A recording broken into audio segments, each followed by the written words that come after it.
I'm calling to order this hearing. This is a public hearing of the Committee of the Whole of the Council of the District of Columbia. I'm Phil Mendelson, Chair of the Council and Chair of the Committee of the Whole. Today is Friday, June 6, 2025. The time is 10:02 in the morning. This hearing is being held in room 412 of the John A. Wilson Building. This hearing is being recorded and will be available on the council's website, which is www.dccouncil.gov. The subject of today's hearing is the mayor's proposed budget for the District of Columbia Public Schools, meaning DCPS, not the charter schools. And we have about 80 some witnesses. I could be more precise than to say about. We have 84 witnesses who signed up to testify. This is, I believe, the fourth of 7 hearings that the Committee of the Whole is having this summer on the mayor's proposed budget, which was submitted to the council on May 27th. Today's hearing on DCPS is for witnesses who are of the public. Next Wednesday, June 11th, we will have a second hearing on DCPS's budget with government witnesses. And that hearing is scheduled to start at 9:30. And it may actually start at 9:30. The hearing on next Friday is not education related. It will be on the proposed budget for the Council of the District of Columbia, as well as the Commission on Arts and Humanities. We're also squeezing in a hearing on the just received collective bargaining agreement for the University of the District of Columbia. On June 18th, the Committee of the Whole will have a hearing on all of the legislative measures that the mayor submitted in conjunction with the budget. That would be the fiscal year 2025 revised budget act, the proposed fiscal year 2026 local budget act, the proposed fiscal year 2026 federal portion budget request act, I said budget request act, and then also the budget support act. That will be June 18th. That will probably be an all-day hearing. I think I will leave it there. The testimony today will be very helpful to us to understand what issues parents and stakeholders and others involved with public education see with the proposed budget for the DC public school system. I am going to probably follow the practice. Let's just say I will follow the practice that I did the other day with Ossie, and that is call witnesses by page or until we fill up the witness table, and 3 minutes per witness. And with that, let's get started. Okay.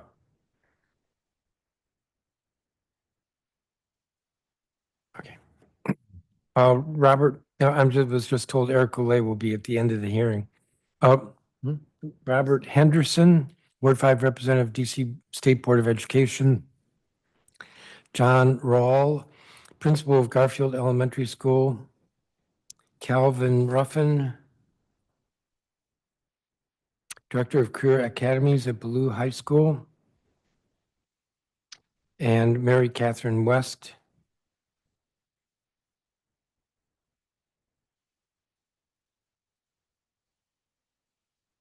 We like people who are in person. Mr. Henderson, is that really you?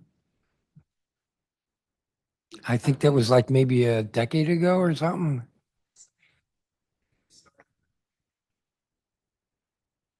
Whoa, no shade. Yeah, so I should apologize, but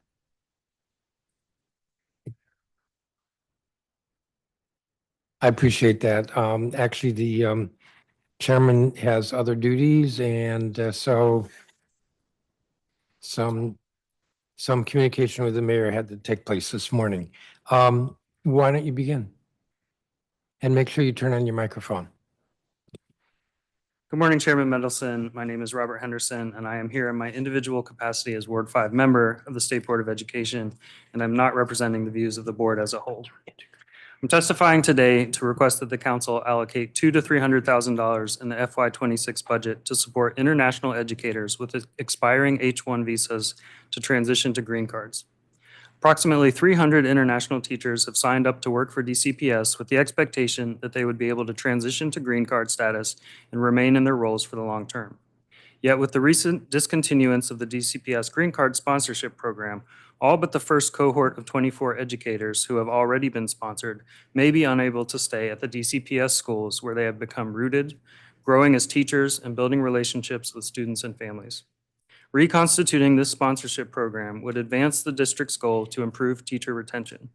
Many of these teachers bring their multilingual skills to fill positions at dual language schools. They will not be easy to replace. In addition to losing teachers who are already here, we risk our ability to recruit international talent in the future if we do not offer a path to permanence, and even just by gaining a reputation for having uncertainty for international teachers. If we do not act, school communities will feel the loss of these teachers deeply. I've heard from parents at one Ward 5 school, and I believe you will receive testimony from several of them later today, who fear the loss of 2 international teachers who they describe as, quote, the glue of the entire school, essential to language programs, connecting families to the school and services, and our after-school program leaders, end quote. These teachers have clearly made a deep impression on students and families. I've also had the opportunity to hear directly from some of the affected teachers. They have built their careers and lives here because they want to be here. They are proud of the work that they do. They are proud to have become rated as highly effective. They want to stay and continue contributing to our schools, but they need our help. My hope is that we can avoid losing these highly valued and highly valuable teachers by funding this program for the upcoming fiscal year for the next cohort of teachers who will need to start the green card process now so that they can stay beyond their visa renewal. We will also need more funding in subsequent years as additional cohorts of current DCPS teachers near the expiration of their visas. The budget is tight, but replacing these teachers will be costly, and investing to keep them now will pay dividends for years to come. Thank you for the opportunity to testify. I'm happy to answer any questions. And as I see I have a few more seconds, I'll also add I'm supportive of the effort of the Chisholm teachers to become an education Chisholm families to become an education campus so that their students can continue in a close by dual language program. Thank you. Thank you. And I don't have a copy of your statement. It's uploaded now, so. Okay, we'll get it then. Thank you. Mr. Henderson? Oh, I'm sorry. Yes, that is you. Mr. Rawl? Good morning. Good morning, Chairman Mendelson, council members, staff, and members of the public. My name is John Rawl, and I'm the proud principal of Garfield Elementary in Ward 8. I've been an educator for 19 years, and 10 of those years have been with the DC Public Schools. I'm also always excited to share the depth of my connection to this work as the 2011 DC Teacher of the Year. I love the Garfield community, and I'm inspired by their resilience. I wanted to begin by highlighting some of Garfield's recent accomplishments. This school year, we saw a 21% increase in our Panorama Sense of Belonging scores from fall of 2024 to this spring, which I believe was the biggest jump of any elementary school in DC Public Schools. We are continuing to build our sense of belonging with the broader community as well. This includes a focus on staff retention and partnerships within the community. I'm pleased to share that we've seen great early literacy gains with approximately 90% of our kindergarten and first grade students performing on or above grade levels on our DIBELS assessment. And year to date, our chronic absenteeism rate is down by about 20%. We are wrapping up our first year in our modernized building. This new building has been a huge blessing for our entire community, our scholars, families, teachers, and staff alike. I'm grateful to everyone who supported us throughout this modernization process and the transition to the updated space, and I'm looking forward to an even better second year in our new home. Looking forward to next year, we applied for the Chancellor's budget assistance to fund a Connected Schools manager position, which was accepted, so we are thrilled to be joining the Connected Schools cohort next year. Having a dedicated role for comprehensive support will be a game changer for our community, especially given all the challenges in the community that we're in. We recognize that academic success is deeply connected to the well-being of our students and families, and this role will allow us to provide holistic support to them. It will also strengthen our ability to elevate family voices and build meaningful relationships within our community. We look forward to the Connected Schools model deepening our impact and accelerating student success within the next year. I also wanted to give a huge shout out to my instructional superintendent, Gwen Payton. She has been a great resource for me, and our success would not have been possible without her support and guidance. I'm grateful that I can also lean on the cluster support model at DC Public Schools. Working together with a cohort of principals and additional support from central services targeted specifically to our cluster and its unique needs have been hugely helpful. As we know, this work has its share of challenges. However, it is impossible to do it alone. I'm grateful for the interconnectedness and support of the leadership and staff within DCPS. Thank you for the opportunity to speak a little bit about Garfield, and I'm also available to answer any of your questions. Thank you, Principal Rawl. Calvin Ruffin? Good morning, Chairman Mendelson, council members, staff, and members of the public. My name is Dr. Calvin Ruffin, and I am the Director of Career Academies at Ballou High School in Ward 8. I've been an educator for 17 years, with the last 9 at DCPS. Thank you for this opportunity to speak with you about the integral work of Career and Technical Education, or CTE. I love my work because I get an opportunity to see students from a different lens. My favorite part is when I see students have that aha moment, whether it's building a computer or installing brakes. Watching students take theory and apply it in real time, seeing that real world connection is truly priceless. At Ballou, we have 5 career academies: media, automotive, culinary, information technology, and hospitality and tourism. All students have the opportunity to choose a pathway, and roughly 20% of our student body participates in a career academy. Each pathway has a 4-course sequence where students participate in 1 course per year. In 9th and 10th grade, we focus on exposure and exploration. And in the junior year, we're preparing them for work. In the summer between 11th and 12th grade, as well as during their senior year, they participate in an internship. These courses are built into their daily schedule, and the classes satisfy their CLCP graduation requirement. Students who have earned 1 credit in the CTE program of study are considered a participant. Students with 3 or more credits earned in the CTE pathway are considered concentrators, and we are proud that we have increased our number of students who are completers, students who have completed 4 earned credits in the CTE program of study. We are working daily to provide students with academic support that will ultimately increase their CTE engagement and pathway completion. In partnership with OSSI, DCPS added a year-long internship during the senior year as an incentive for students to finish the entire pathway.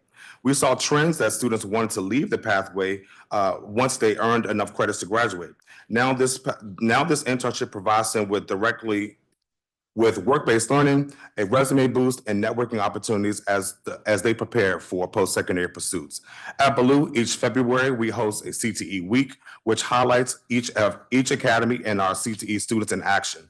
We also host a men in CTE industry panel, which brings Black and brown men representing our pathways.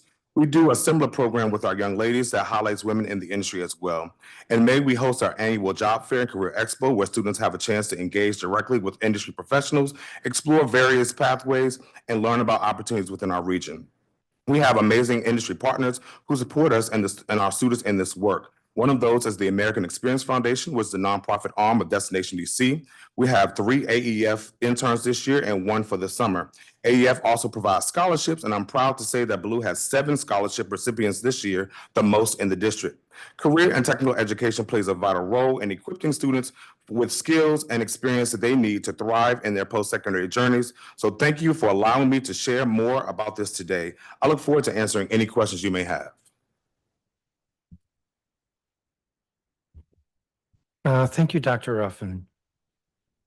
Mary Catherine West. Good morning, Chairman Mendelson and staff. Thank you for the opportunity to testify today at the Performance Oversight Hearing for DCPS. My name is Mary Catherine West, and I am a policy analyst at DC Action and a Ward 1 resident. My testimony provides an overview of the impact of the proposed budget on young students who are pregnant or parenting. The New Heights program is a critical and effective support for young parents. The New Heights program supports parenting students' attendance, graduation, and execution of a post-secondary plan through providing workshops, one-on-one case management, and serving as a liaison to resources internal and external to the school. In FY24, the program served 132 students. We believe this figure increased in FY25, and we urge the council to ask the New Heights program about their current caseload. The relationship with the New Heights coordinator can be transformative for young parents. The coordinators listen to and support parents, advocate for the students with teachers who might not understand what a young parent is going through and the responsibilities they face.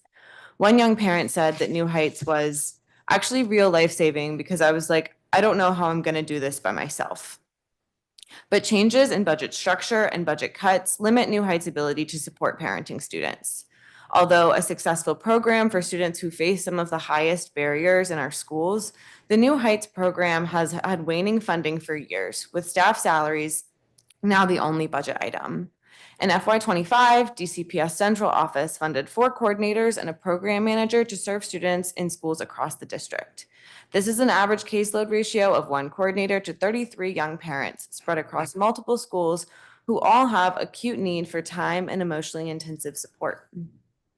For FY26, rather than being funded centrally, DCPS required individual schools to support these positions within their own budgets. Individual school budgets are already unable to accommodate hiring for sufficient teaching and support staff or behavioral health, arts, sports, and enrichment staff or programs. It was not realistic for them to also budget for their own New Heights coordinator when they had to prioritize the needs of their larger student body. Many schools have 5 to 8 parents enrolled, but some have up to 10 and 20. Only Garnett-Patterson Stay, with over 50 expectant and parenting students, prioritized funding a New Heights coordinator of its own. This means that next school year, there may be over 100 parenting students in the district without dedicated support in their school. These students will be less likely to be able to stay connected to the school, consequently harming their future goals and the ones that they have for their young children. While full-time embedded support in each school is an ideal model for serving expecting and parenting youth, within the reality of budget constraints, preserving a centralized model for FY26 would allow us to preserve the greatest level of support for these students. DCPS's FY26 budget should retain the manager role at central office and restore at least 4 coordinators to the program to work across the district. The council should also retain the standalone coordinator at Garnett-Patterson Stay to be a fully embedded resource for their students. Thank you for the time and opportunity to testify. I appreciate working with you and the program on this important issue, and I welcome any questions.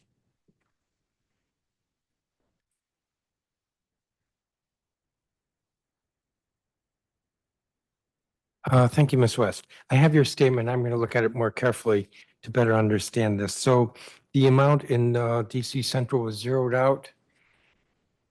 Yes, the schools, the program coordinator was, or manager was retained at Central, and the amount for the coordinators was left up to the schools themselves. And the coordinators is 4 in Central? Yes, it was 4. There were more previously, but they weren't, they were 2 vacancies throughout the year.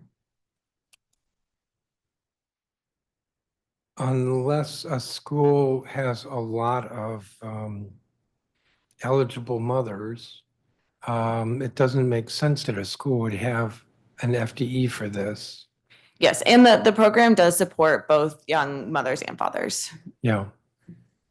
But yes, the schools with 5 to 8 parents may not be able to support a full FTE. And, you know, there are some middle schoolers or middle schools with, you know, 1 middle schooler who deserves support as well. So I'll look at your testimony. Let me see. The Mr. Rawl, the Garfield is seeing a slight increase in proposed enrollment, projected enrollment for next year, and roughly $400,000 increase in your budget, Yes, that's correct. which is why you're here testifying with a happy face. Yes. Now all of my colleagues will probably have the same face. And because this is our first hearing on DCPS, we haven't had any testimony yet on the connected schools, but your testimony suggests that DCPS is keeping the connected schools program. Yeah, And you're joining it. Yeah, we were fortunate enough to receive, as I shared, budget assistance for it because I actually couldn't pay for it in my local budget. So they were funding the management role, and then we will be able to benefit from the resources of the connected schools model generally through the feeder and pattern that we are in our ward. Yeah, and I think makes a lot of sense that we're doing this with elementary schools. If we can improve outcomes, if we can improve academic achievement in elementary schools, it should help the feeder pattern. Yes, sir. Mr. Ruffin, Baloo, I think, is not one of the schools in the truancy pilot. I could phrase that differently. Are you all in the truancy pilot, which is referrals to DHS? I am not aware of that, but I can get that Okay. information to No, you. you don't have to get back. Okay. And you're seeing a very slight decline in enrollment, like 9, as I recall. And I'm looking to see if I have the enrollment figure. I don't, but it's a slight decline and a budget increase of about 400,000. Does that sound right? I would have to get that back to you as well Okay. from our principal. However, I am a part of the recruitment team, so I'm actively out recruiting students from across all wards. So we do take a very active approach to recruiting students to come to Blue. Which is good. Mr. Henderson, let me ask you, how did you come up with $200,000 to $300,000? It's a estimate based on the thought that there are roughly 10 teachers who need to start the process this year. And I'm sorry, 20 teachers at 10,000, roughly 10,000 per teacher. So that's the estimate. It's not, we don't have the exact numbers of teachers or the exact cost, but that's our best understanding. This is based on conversations with the lawyer at DCPS, I believe, to just understand roughly how much it costs. Now, there's some teachers who are in the program now. And if the school system cuts off the funding, then they're sort of in limbo. Is your testimony saying let's at least have the money for the teachers who are in the program, or that we should restore the program full stop? I think we should restore the program. So the teachers who, there is a group of, I believe, 24 teachers who are still being supported and will be supported throughout the end of the process. But there are many more.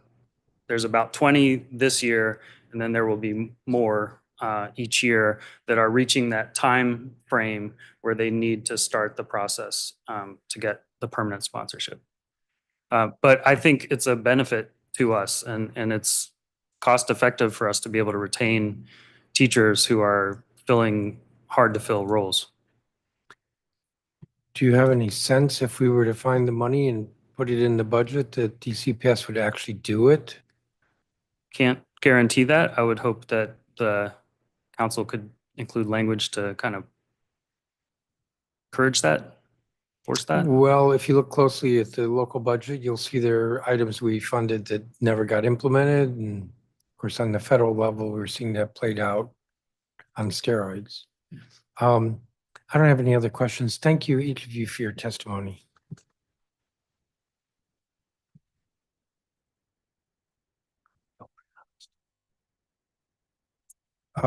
Continuing, Scott Goldstein, Executive Director of Empower Ed, Caroline Pryor, Chelsea Coffin, Danielle Robinette, Katrina Owens,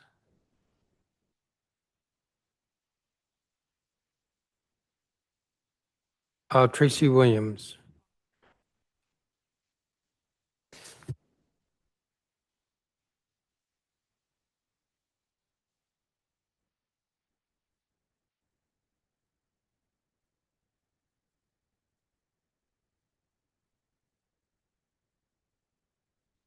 Mr. Goldstein, you're up.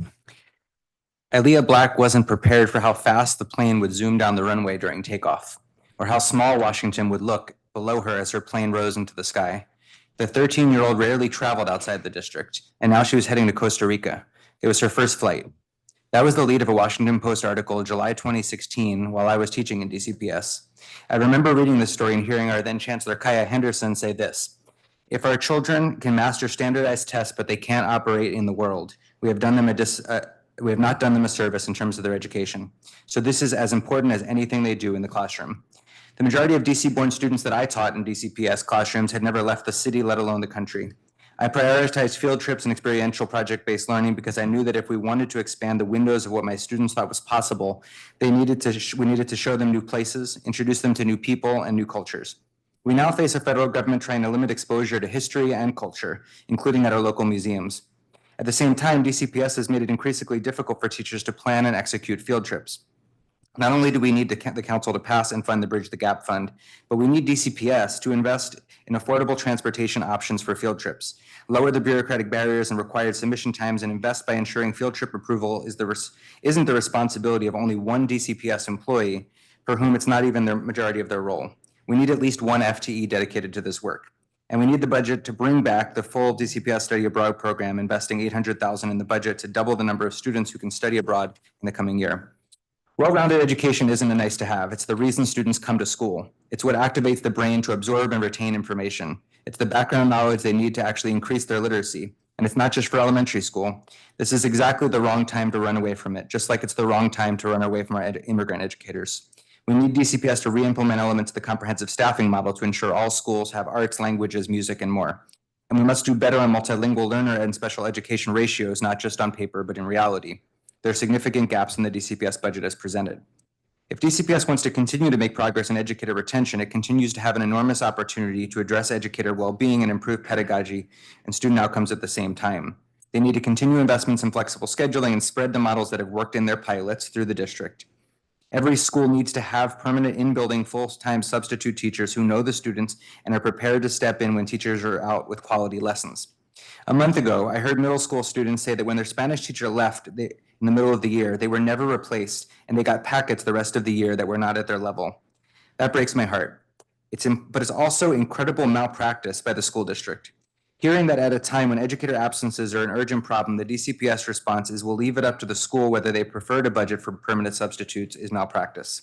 I don't see how the chancellor or council members can say they care about learning loss, but they're fine leaving it up to each school's discretion whether kids should have full-time teachers they know or just get rigorous worksheets, losing hours of real instruction every time too many teachers call out. This is an everyday reality for many of our schools, especially where students are further behind. Specific problems need specific solutions. It's past time for the council to fix this, and like the state of Delaware recently did, ensure all schools have at least one qualified permanent substitute per 250 students. Chairman, I also want to make sure you understand that our request for an educator retention fund is not really a new program, but to repeat what you did last year for Ward 7 and 8 elementary schools with more focus. Finally, we need to ensure all schools have adequate budgets for teacher professional development and partnerships. With significant risk to Title II funding from the U.S. Department of Education, these funds, which are already too narrow, are a real risk. We urge the council to target and increase these line items to ensure principals can maintain partnerships that make their schools unique and attract and retain families. Thank you. Thank you, Mr. Goldstein. Caroline Pryor. Good morning, council member and staff. My name is Caroline Pryor, and I'm the lead organizer for Empower Ed. Recently, a few teachers and I joined the Chairman's Ward 7 Meetup with Mendo event. Chairman, you heard from community members begging the city to invest in upstream investments in the community, specifically ensuring that our children feel loved, supported, and capable in schools. I'm bringing this event up in my DCPS testimony because you routinely pivoted to discuss DCPS specifically in your response to these community members. You heard multiple participants share that investing in schools and youth is investing in solutions against poverty. And you cited literacy and DCPS teacher retention specifically as some of your highest education priorities. And we agree, but there's a missing link along the way. Literacy, which we do want fully funded at $10.4 million, is arguably the most influential hard skill a person needs to succeed. But school does more than teach hard skills. They are civic, cultural, and supportive sites. A child doesn't succeed primarily because they scored highly on a math fluency test or a DIBELS exam. Their success is not guaranteed by a high prosody score. A student who excels in CAPE will not necessarily excel in the world or even sustain that success if we don't build a rich, safe learning environment that extends beyond the multiple choice test. So, how do we build conditions for success? At the Ward 7 event, a career GC educator told you that while she was in the classroom in the days before Michelle Rhee peddled the lie that our teachers, especially our veterans, lack competence and expertise, teachers were responsible for working intensely with students to close learning gaps. And they did this because they had job security and community support to provide intensive wraparound resources, academic resources. Today, we hear DCPS leadership throw around terms that undermine that. Right sizing doesn't connotate job security or community support. Right sizing tells students and families already fearful of strict neighborhood resources that they can expect the same in their schools, that a homeroom teacher can bear the brunt of a student's needs, that the social worker and behavioral health staff they've come to rely on are less important than their CAPE score. Right sizing tells students and families that a number on a test decides whether or not their school can afford to expend money on an art or music teacher or on a tutoring program. We know that students with well-rounded education are more likely to reach necessary math and reading goals, and that Black and Brown students are more likely to be overtested and see narrowed curriculum. EmpowerEd's proposed re-implementing the CSM in DCPS with adjustments to ensure that all of our students have access to the supportive school staff they need. Related arts allocations, special education coordinators, more multilingual learner educators for greater support, counselors, attendance coordinators, and permanent substitutes for the reasons you just heard. Until we create a floor for these necessary positions, they will be cast aside as nice to have rather than need to have. I want to make a final plea that council supports DC Corps' ask for $200,000 to $300,000 for the DCPS Green Card program. Educators relied on the promise of stability it offered. We cannot let this pilot program sunset when the need has increased and the environment has only become more hostile for immigrant educators. We expect more from DCPS than to fall in line with federal priorities by removing supports for immigrant educators, who are valuable pedagogy experts whose experience provides mirrors and windows for our students. Thank you, and I look forward to any questions. Thank you, Ms. Pryor. Chelsea Coffin, I believe, is not here. Danielle Robinette. Good morning, Chairman Mendelson and staff. My name is Danielle Robinette. I'm a senior policy attorney with Children's Law Center. Thank you for the opportunity to testify. I will submit more detailed written testimony before the record closes, but with my brief time here, I will focus on the needs of students with disabilities in DCPS.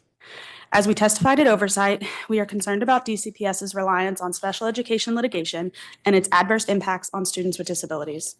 In reviewing the proposed budget for DCPS, it is difficult to track the use of special education funding as it flows through district government. Some is allocated to schools through the UPSFF. Some federal grants pass through OSSI, and some is allocated to DCPS's school-wide and central office budgets. Regarding the UPSFF, between September 2024 and January 2025, OSSI convened the 24-25 UPSFF working group as required by DC Code. The group developed a recommendation to add a new level 5 weight to the UPSFF for the highest need students with disabilities. This new level would provide additional funding for students with more than 24 specialized service hours and more than 24 hours with a paraprofessional or dedicated aide. However, the final report from this working group has not been published, and the new level 5 weight was not included in the FY26 proposed budget.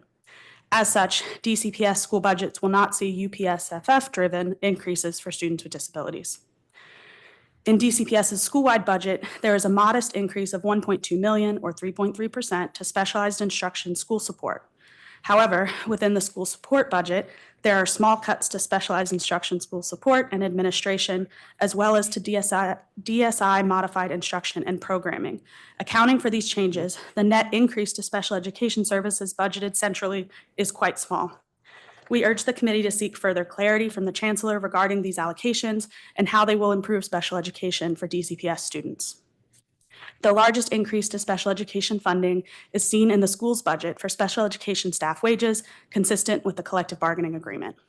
There is also a $2 million increase to the budget for attorney's fees within DCPS's Office of General Counsel. While OGC works on more than just special education cases, some portion of this increase is likely driven by recent increases in special education due process complaints, as outlined in our oversight testimony. However, OGC's budget for settlements and judgments has been cut by $469,000 or 57%. While the details and cost drivers of these budget decisions are not clear from the budget books, it could be inferred that they expect to litigate more and settle less. This is deeply, deeply concerning.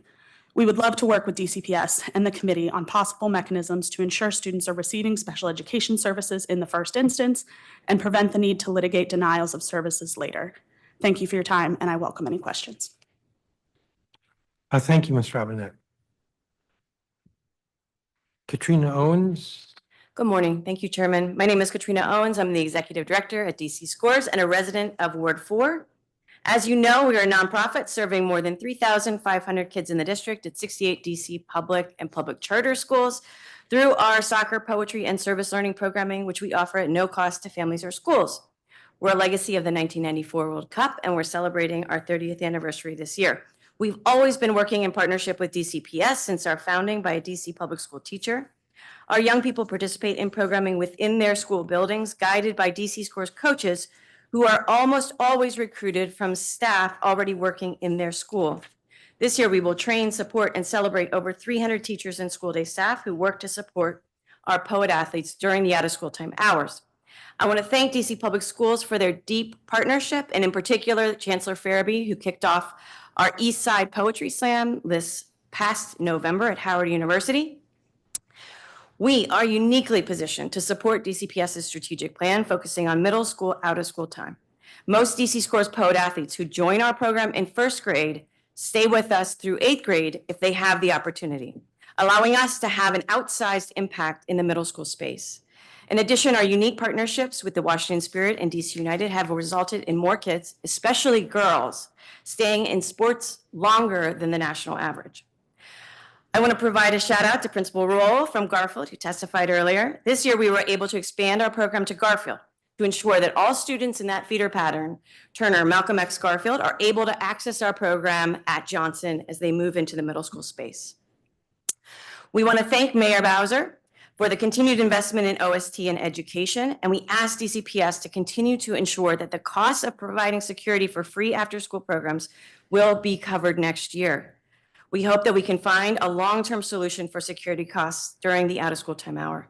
If we are required to pay, we estimate the new cost at over $500,000, and it would result in closing programming. To demonstrate the power of our partnership with DCPS, I would like to end with a poem. Since this year is our 30th anniversary, we've just released a poetry anthology of poems from all over 30 years, and I'm sharing one poem from our history that inspires me. I Am Girl by Mariah at Elliott Hine Middle School from 2015. From the time I was born with grace. I was born with the smile of my ancestors on my face. I feel beauty on the outside and beauty within. From the first time I saw my mother's eyes, I was filled with pride. That built the love inside that will never die. My existence is she is me, and we are girls. The pride of the world, in us there is life, not death. I am girl, a jewel to the world. I should be respected as such. I am a girl. Is that too much? Thank you. Thank you, Ms. Owens. Tracy Williams, who I believe is online. Yes, hello. Can you hear me? Yes. Great.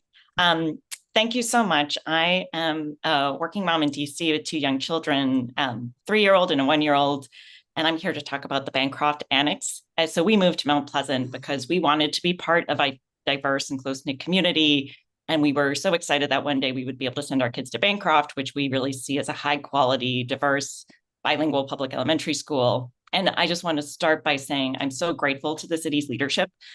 We love the neighborhood, and we've just been so impressed with the city's commitment to early education. So that's including through the Pay Equity Fund for childcare providers and through the Universal Pre-K program. And we were just thrilled to hear that the Bancroft Annex could provide a solution to the overcrowding that we know has created challenges for Bancroft in serving its community. As we've followed the issue, we've learned that just despite tremendous progress, there's still uncertainty in the timing and the more specific budgets to support the annex renovation. I recently lost my job, and my family is trying to decide whether we will stay in DC or if we should relocate. And just stability in the schooling situation is really a key factor for us. So I know a lot of families are in my position, with some job uncertainty and with a lot of chaos. And so it would really mean a lot to just have some confidence that the preschool and elementary school will provide a stable and high quality education experience for our children. So I would just love to see more detailed information on the timing and the budgets, just to give us some confidence that the old DPR headquarters at 3149 16th Street will indeed be able to serve as a viable solution for the Bancroft overcrowding issue. I think that a high quality, diverse public elementary school really shapes the character of the neighborhood. Bancroft has just been an incredible anchor in Mount Pleasant. I think it serves to integrate communities across race and income. It's a major reason why families like mine choose to live in the community. So just really grateful for all the progress that the City Council, the Chancellor, and the Mayor have made coming together to advance a solution on the annex. And just really grateful for the hope that families like mine can feel confident about raising our kids in this wonderful neighborhood and attending our public schools. Sorry for getting a little emotional, but thank you so much for the opportunity, and I'm happy to answer questions. Thank you. Thank you, all of you, for your testimony. There's no need to apologize for getting emotional. Were you a federal worker, Ms. Williams? I was not, but I work in sort of adjacent areas. Well, sorry about that. So let me speak to that first. I talked to the chancellor yesterday, and I will ask him about Bancroft or the annex when he testifies next week. My understanding is that the executive is looking to consolidate a couple of capital programs in the budget. One was for the junior achievement, which would have been at the old DPR site. And the other was money that the council had put in the budget to purchase an alternative site. That's not going to happen.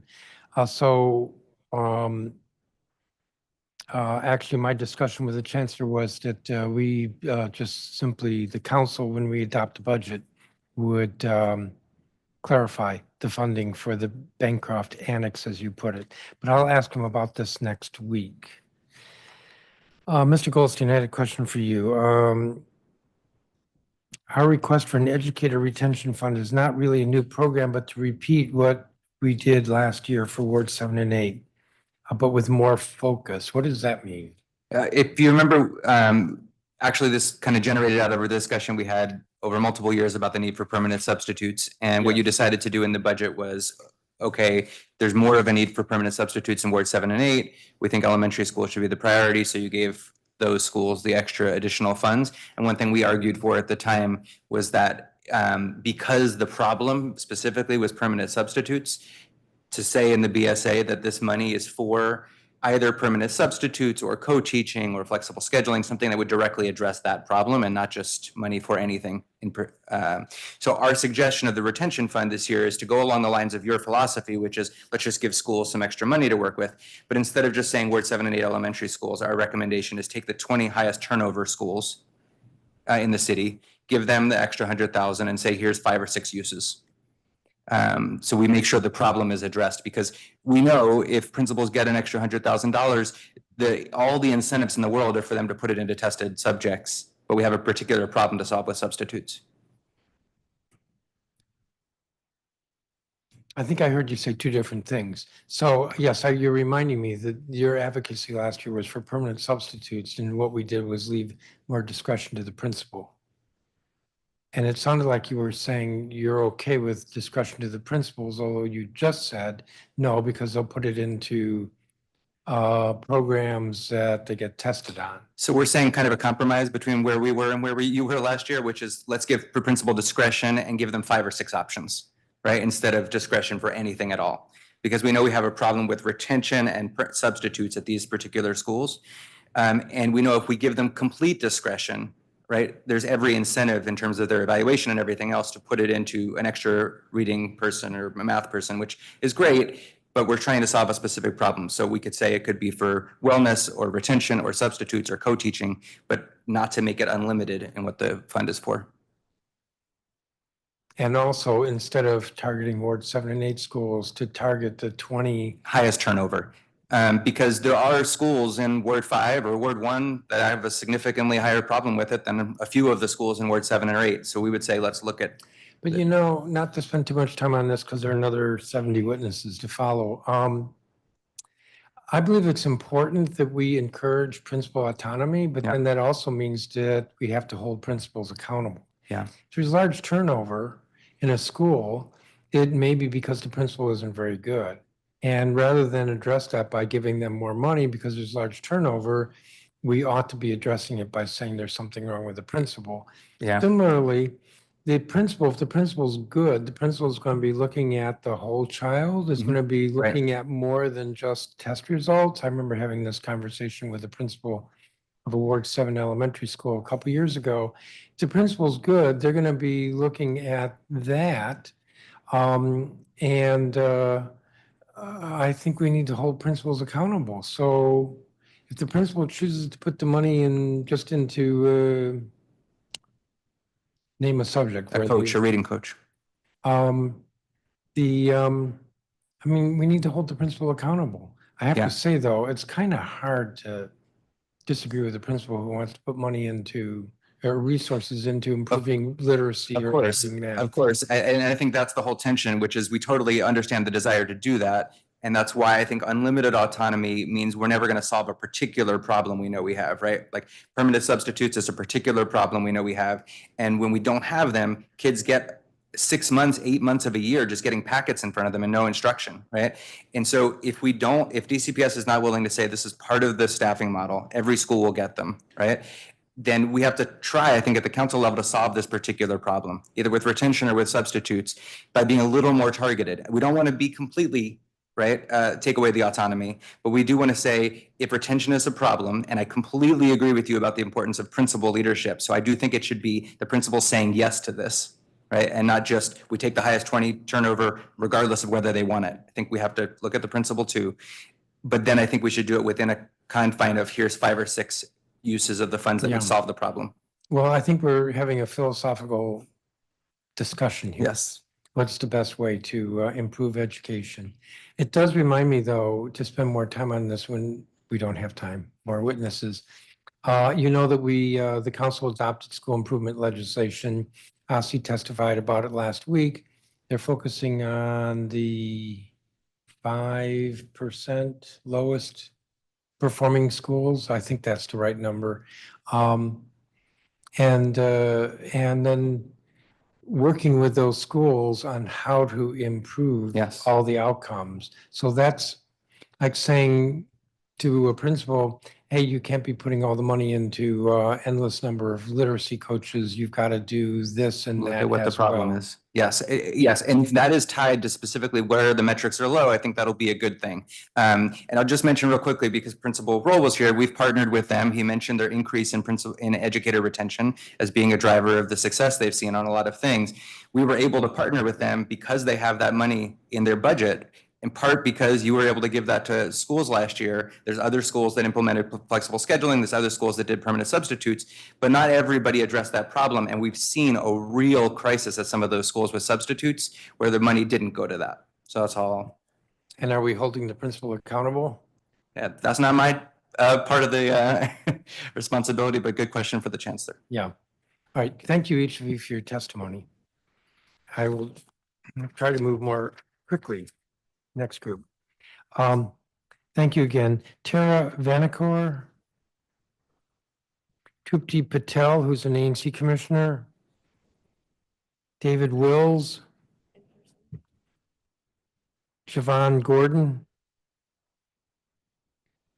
Angela Jones, Joshua Bailey, who's with Communities and Schools in the nation's capital, Monique Baker,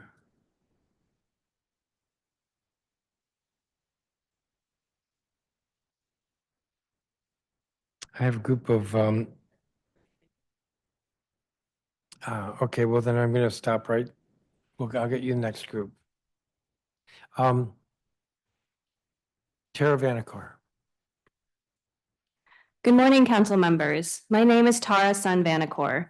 I'm a PTO board member and parent at Harriet Tubman Elementary School in Columbia Heights and a parent ally in the Empower Ed Network. I'm here to advocate for funding to DCPS and for Tubman in particular, as cuts to our budget imperil an already vulnerable community. Tubman's FY26 budget was cut by $1.2 million. This comes in year 2 of our relocation to Old Banneker High School. This is by far the largest cut to any school's budget in the district. Tubman is being penalized for a projected decrease in enrollment. Despite outreach from parents, requests for budget assistance from Principal Delabar, and support from Councilmember Nadeau, Chancellor Farabee has only restored $300,000. This cut is egregious, given that we've been told to expect an enrollment of at least 600 students when we return to the modernized building. 55% of Tubman students are at risk. 50% are English language learners, and we have significant SPED and immigrant populations as well. The thing I love most about Tubman is how every adult in the building knows my kids' names and has offered support during times of hardship. Eliminating beloved teachers will only contribute to the insecurity kids feel given threats to SNAP and Medicaid and increased ICE presence in our city. Banneker is 0.7 miles from Old Tubman. For some, the distance to school has more than doubled and requires travel through highly congested areas. Safe Passage no longer serves elementary schools. Some families risk gang violence when crossing Euclid Street, so have chosen to send their kids elsewhere. Centronia is unable to pick up at Banneker, forcing other families to leave. Flooding, smoking pipes, and eating and cooling issues persist at our swing space. Despite all this, Tubman's reading and math scores increased more than any other schools in the district last year. We devote resources to high-impact tutoring, which has led to immense learning gains. Thanks to Connected Schools and Community Schools funding, we've been able to offer a range of free after-school programming, health checks, a Mary Center school-based counselor, parent workshops, a clothing work closet, and many more wraparound services upon which whole families, not just kids, rely. I ask you to protect these services and to ensure that Title I schools like Tubman are protected during times of transition, just like schools in wealthy communities in DC. Restore the $1 million that was cut from Tubman's budget. Prioritize DCPS funding in the FY26 budget. Basic services like interpretation, essential programming like aftercare, and resources to ensure that a move to a swing space does not decimate a school community. Thank you for your time and consideration of my testimony. Thank you for your testimony.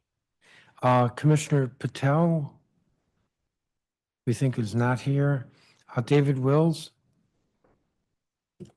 Good morning, Chairman Mendelson and staff. My name is David Wills, and I serve as a program specialist and youth specialist with youth guidance at H.D. Woodson High School. I'm a career educator who has spent more than 13 years teaching, mentoring, and uplifting young people in Washington, D.C. Youth Guidance DC just doesn't operate school-based programs.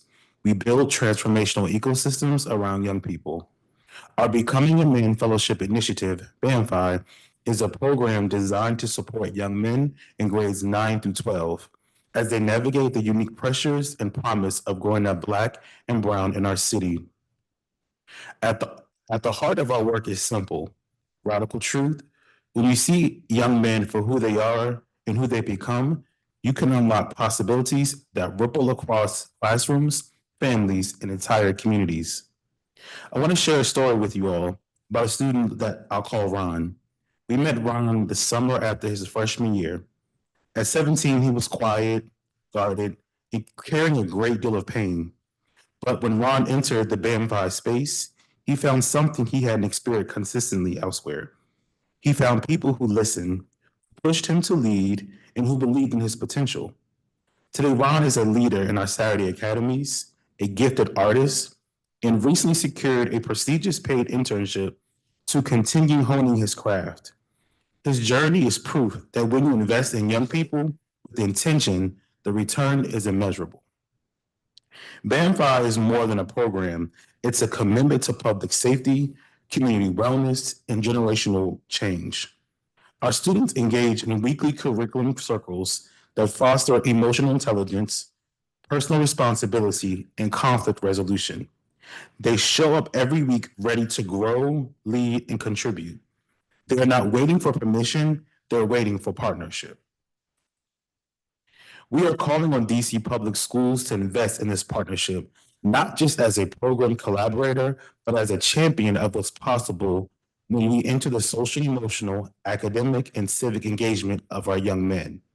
These needs are urgent, and the moment calls for more than millions. It calls for meaning expansion and institutional backing. BAMFI equips young men to tell their own stories before the world tells it for them. In a time where too many headlines in the city are about violence, trauma, and missed opportunity, we're offering an alternative narrative, one rooted in hope, discipline, joy, and leadership. As I close, my message is simple. Our young men need more than inspiration. They need investment. They need to be seen, supported, and believed in. Youth Guidance DC is where they can believe in themselves in a world where too often tells them that they don't belong. We see them, we hear them, and with our financial investment to sustain our program, we'll keep lifting them. Thank you for your time and your continued commitment to our young people of Washington, D.C. Thank you, Mr. Wills. Siobhan Gordon.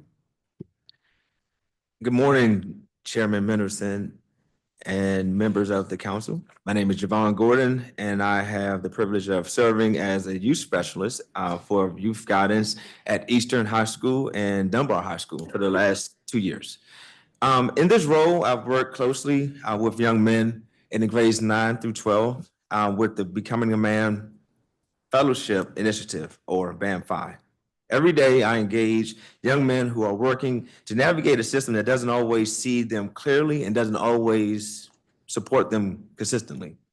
Through BAM, I meet them where they are, offering tools to manage emotions, build self-worth, and develop the self and social, emotional, and leadership skills they need to thrive, not just in school, but in life in general. Youth Guidance DC creates and implements school-based programs that empower students to overcome obstacles, focus on their education, and ultimately succeed in life. That makes BAM-5 so vital. Our curriculum blends BAM, FI, and FI is not just a side program.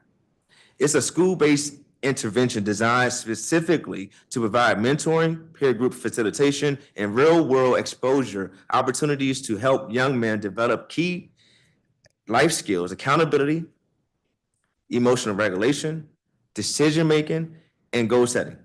Through weekly sessions, we teach a practice the skills that are most necessary for long-term success.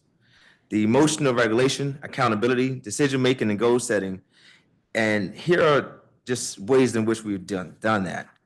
Improving attendance and engagements among students enrolled in BAM sessions. Fewer disciplinary incidents as students learn conflict resolution strategies. Increased post-secondary readiness thanks to our career exploration, financial literacy, and college planning embedded into our programming. Story. One young man I've worked with came to BAM disconnected and withdrawn, burdened by life and other struggles and things.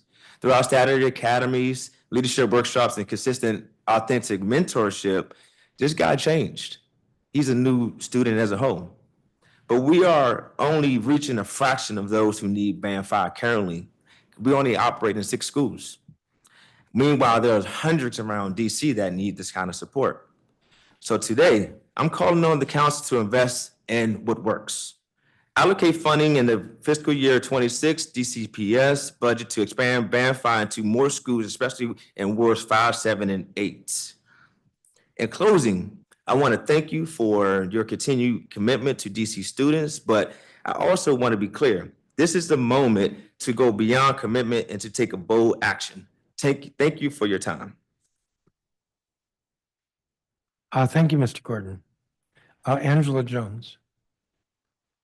Yes, good morning, Chairman Mendelson and staff. Thank you for the opportunity to testify today. My name is Angela Jones, and I serve as the Development Director of Youth Guidance DC, where we implement nationally recognized evidence-based programs that support well-being development, academic achievement, and post-secondary success of young men with a focus on young men of color. We are encouraged by the mayor's proposed FY26 budget, which includes funding to expand post-secondary pathway options for district students. The budget rightly invests in career and technical education, reimagining high school, and other strategies intended to strengthen students' readiness for life after high school. These investments are critical and reflect a vision for a future where all DC students are equipped for economic mobility and long-term success. This matches Youth Guidance's mission and vision. Post-secondary programming cannot fulfill its potential without intentional relationship building and culturally responsive supports to help students access and stay on those pathways. This is especially true for young men of color who face persistent systemic barriers, including trauma, poverty, housing instability, and racial discrimination that impact how they experience school and how they envision their future.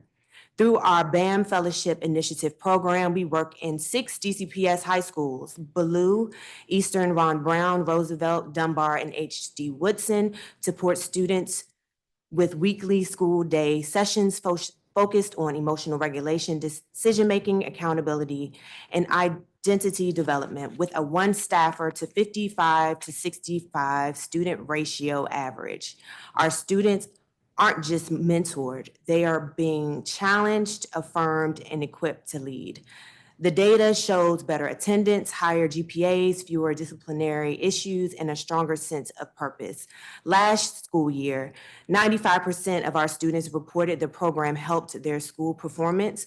We had a 0% school dropout rate with 80% average attendance. And yet, despite its impact, Band 5 currently serves just 330 students. There are thousands more who can benefit. Youth Guidance answered the call to serve the district in 2021, following Chancellor Farabee's commitment to the whole child approach for our young men. In 4 years, our presence in DC has gone from promise to proof. We've built a sustainable model, forged deep school and community partnerships, and demonstrated meaningful impact. On Monday, our first cohort of students officially graduated with 65 seniors from the BAM 5 program. We are calling for an intentional investment in expanding BAM 5 as a pillar for DCPS's Becoming Initiative. We have trained staff, the proven model, and the community trust as a year-round support in the school year and summer. We thank you all for your continued leadership and commitment to building DC, where every young person, especially our young men, are equipped to succeed and advance economic mobility. Thank you, Ms. Jones. Joshua Bailey.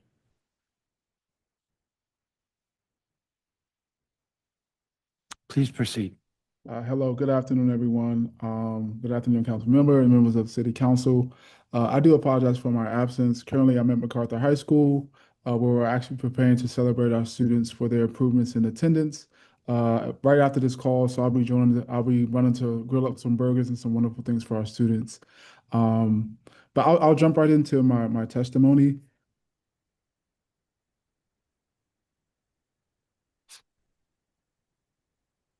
One second. Awesome. So again, good morning, Chairman Mendelson and members of the council. My name is Joshua Bailey. I'm a proud Washingtonian, a graduate of DC Public Schools, and a resident of Ward 8, and the site coordinator at MacArthur High School with Communities and Schools of the nation's capital. At Communities and Schools of the nation's capital, we meet students where they are with no judgment, no prerequisites, no expiration on our commitment. Our mission is clear: to surround students with a community of support so they can stay in school and succeed in life. That's not only a slogan, but it's a daily responsibility that shows up in every hallway, every classroom, and every moment when a student needs someone to see them, hear them, and help them move forward. At MacArthur High School, one of Communities and Schools' newest partners, many of our students are traveling long distances from Ward 7 and 8 because they are seeking something different. Many of them have experienced school as a place where their challenges are invisible or misunderstood. The barriers our students face do not disappear because they attend a new school in a different zip code. They arrive with unmet basic needs such as food, hygiene products, transportation gaps, and the weight of trauma, housing instability, and systematic inequities. Our work ensures that those barriers do not keep them from learning, graduating, and dreaming beyond survival. One of our most impactful initiatives at MacArthur High School is the MacArthur Men of Excellence program, which supports young men in grades 10th and 11th as they build a new vision for who they are and who they want to become. Through our core pillars like healthy masculinity, leadership, and civic engagement, MOE has created a culture of belonging and accountability. Early this year, we brought a group of students to the Black Male Initiative Conference at Delaware State University, a space filled with opportunity, affirmation, and possibility. For many of our students, this was the first time stepping into a room that mirrored their future. But here's the reality. Right now, we are only scratching the surface. The demand for our work is growing across the city. Students are showing us that they need the kinds of relational, consistent, culturally responsive support that Communities and Schools at the nation capitals provides. We cannot expand this support without a deeper investment from the district. This is why I'm urging this council to expand our funding for integrated school support services in the FY26 DCPS budget, specifically by investing in communities and schools of the nation's capital. With sustained and increased funding, we can grow our reach, strengthen our feeder pattern model, and serve even more students in even more schools. I say this as a graduate and a Ward 8 resident and someone who lives this work daily. The Communities and Schools model is not a luxury, but it is a necessity. It is the infrastructure that allows academic investments to succeed. Without it, we risk losing the very students we are trying to support. To every member of this council, I thank you for your leadership. And when we invest in community schools, we don't just change outcomes, but we change lives. Thank you so much. Thank you, Mr. Bailey. I have one question for Ms. Jones. Is there funding in the budget now for your program? Not currently, it would be an initial investment So how are you getting your funding now? through other philanthropic means of public and private funding. Our program is majorly funded through a private funder, JP Morgan Chase. And how much does your program cost per school? Per school, it is $125,000. That would include 3 staffers for support, a supervisor, a youth specialist, a program specialist. We are a year-round program, so we are in the school Monday through Friday, and also we do Saturday and summer programming as a free cost to our students. All right, thank you. Thank you so much. Thank you, each of you, for your testimony, and you as well, Mr. Bailey. Thank you. You're all excused. Monique Baker. Robin, the next 5 are from Chisholm Elementary School. Robin Resch. Mia Thrash. Dorothy Ranieri.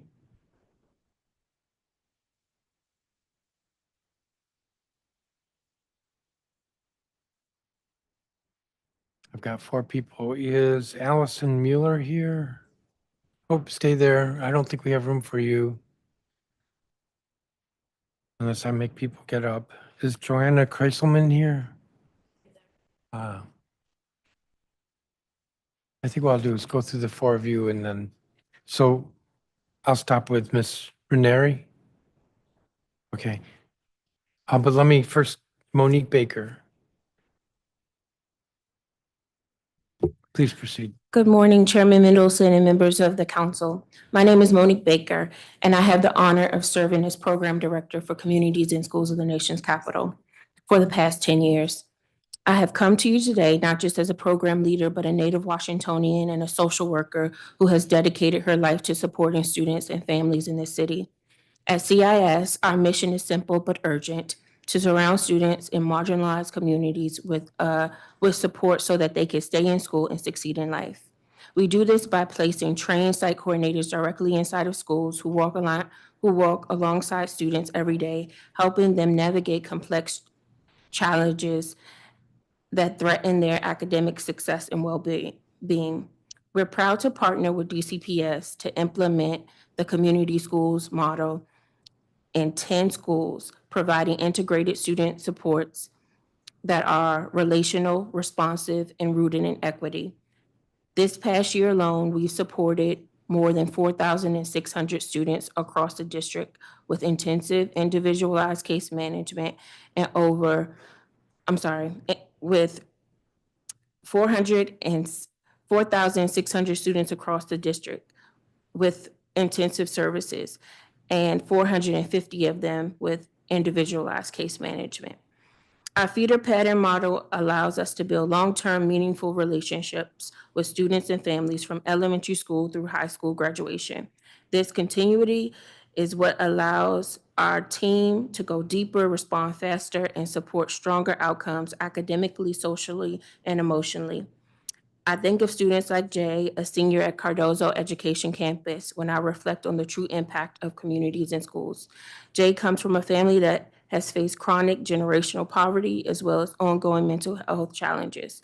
When I first met her, she wasn't thinking about college or career dreams. She was simply trying to survive each day. She sought support just to manage her basic responsibilities, keeping up with school, caring for siblings, and navigating unstable housing, and dealing with the emotional toll of it all. But over time, I watched something shift in her. With consistent wraparound services, mentorship, mental health resources, career readiness, and access to basic needs, and stable adult presence, she began to see beyond her circumstances. Her resilience, brilliance, and focus came to the forefront. She not only caught up in school, she started to plan for a future. Now, as she prepares to graduate, she no longer is just surviving. She's aspiring. She's planning to attend UDCC in the fall and become the first in her family to pursue higher education. Her journey is a powerful reminder of why CIS exists, and her success is a result of her own hard work and determination, but it was made possible by the web of support that reminded her every day that she mattered and that her future was worth fighting for. We're proud to be a trusted partner with DCPS, but the need is growing, but so does the response. Our current footprint allows us to serve 10 schools, only 2 receiving funding from DCPS. With our OSSI grant being zeroed out, we do not know if support for communities in schools, that the support that communities in schools provides will exist when the school starts. An increase in investment would allow us to expand to more high schools, serve more students, deepen partnerships, and help the city meet its goals around attendance, graduation, and student support. As someone who has worked in these school hallways for a decade, I can tell you this: the model works. Our students are showing up, graduating, and believing in their future. But we need the city to believe in them too by funding the systems of support that help them thrive. Thank you for your time and for your partnership and your commitment to building a city where every student can succeed. I'm happy to answer questions. Thank you very much for your testimony. I let you go way over. I wasn't paying attention, but no, it's not your fault, mine. Robin Resch. Good morning, Chairman Mendelson and Council of the staff. My name is Robin Resch, and I have 2 children who attend Chisholm Elementary. I also serve on the PTO board and lead the Creciendo Chisholm campaign, which is an effort to expand dual language access for students in wards 6, 7, and 8 by building a middle school at Chisholm during its modernization starting in school year 26. Chisholm Elementary is a thriving dual language and arts integrated DCPS Title I school. It's located in Ward 6, but draws students from across wards 5, 6, 7, and 8. The problem is, the only DCPS dual language middle school options are located in the northwest quadrant of the city, creating significant geographic and systemic barriers for families committed to bilingual education. Without a clear pathway, many students lose the bilingual skills they worked so hard to develop. I'm here to urge the council to assess expanding Chisholm into a pre-K through 8 dual language education campus by first funding a feasibility study. Ironically, our campaign is called Creciendo Chisholm. Creciendo means growing in Spanish, and this campaign aligns directly with the mayor's Grow DC agenda. This is about growing opportunity, growing retention, and growing our public education system in a way that is inclusive, sustainable, and equitable. We know DCPS faces tough budget decisions, but this proposal is not about asking for more. It's about leveraging existing capital for maximum return. Expanding Chisholm to include a dual language middle school is a cost-efficient expansion and a smart, equitable investment in our youth, not just another expense. DC is already investing $101 million to modernize Chisholm, a number that we are very thankful for. This is the largest of any elementary school in the current SIP. This is a chance to build smarter, not just bigger. We've seen the city spend as much as $18 million on temporary swing spaces. That same amount, based on recent project comparisons, could support a permanent middle school addition, one that creates real value and lasting equity for generations to come. We also know that there's strong demand for a dual language middle school at Chisholm, which I'll let Dory speak more about. Some have suggested that the city should simply layer a dual language program into an existing under-enrolled middle school. But why dilute success when we can scale it?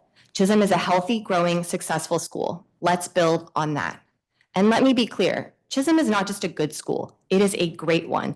It has an experienced and highly respected bilingual principal, an excellent teacher retention rate of nearly 79%, both of which are strong indicators of school climate and program stability.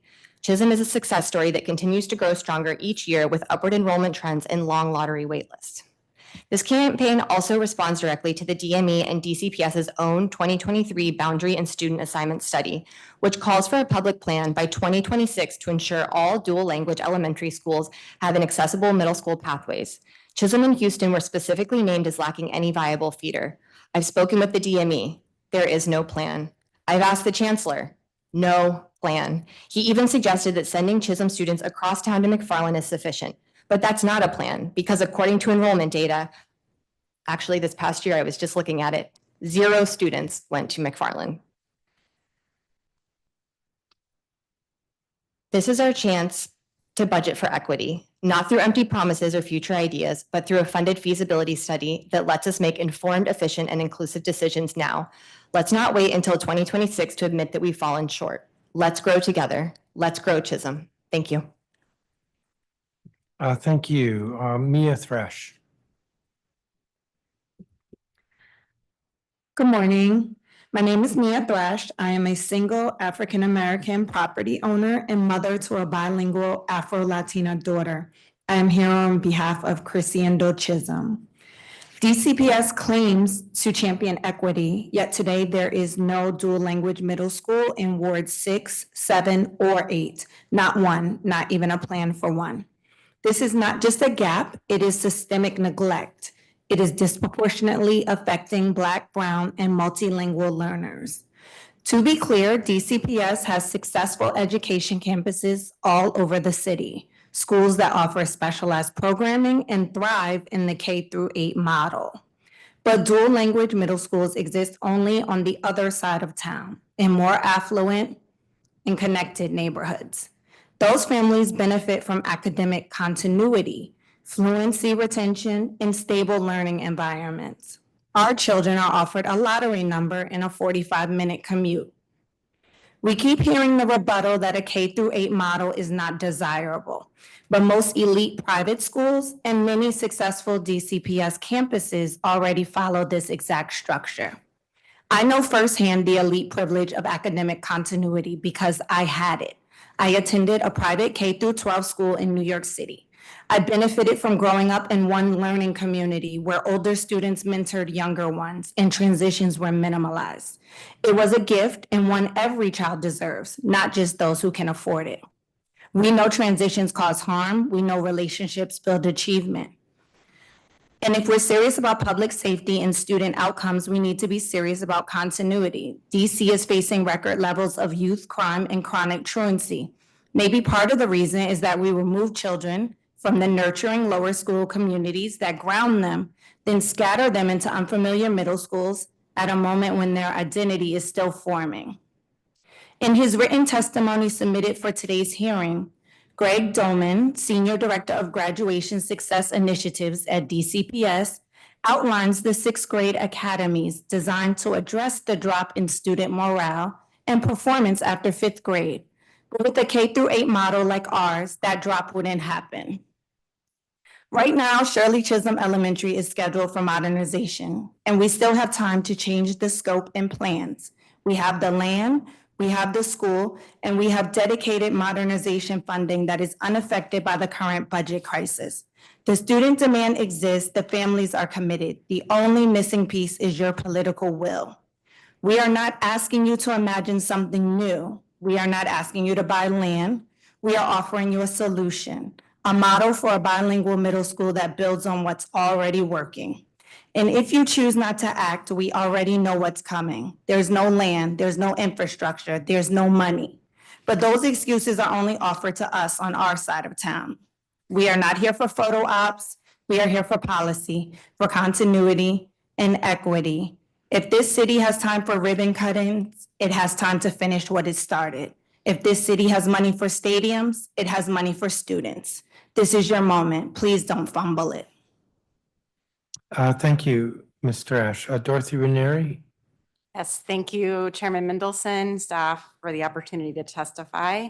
I'm Dory Raineri. I'm a parent of a 1st grader at Chisholm, a resident of Ward 6, and I'm here as well as part of the Crescendo Chisholm campaign. This issue is incredibly important to me. My son, a 1st grader at Chisholm, is fully bilingual in large part due to the incredible education he's received at Chisholm. He's worked very hard to maintain fluency in 2 languages. And not only is he thriving academically in both languages, but he is surrounded by a close-knit, engaged, diverse community of other dual language learners and their families.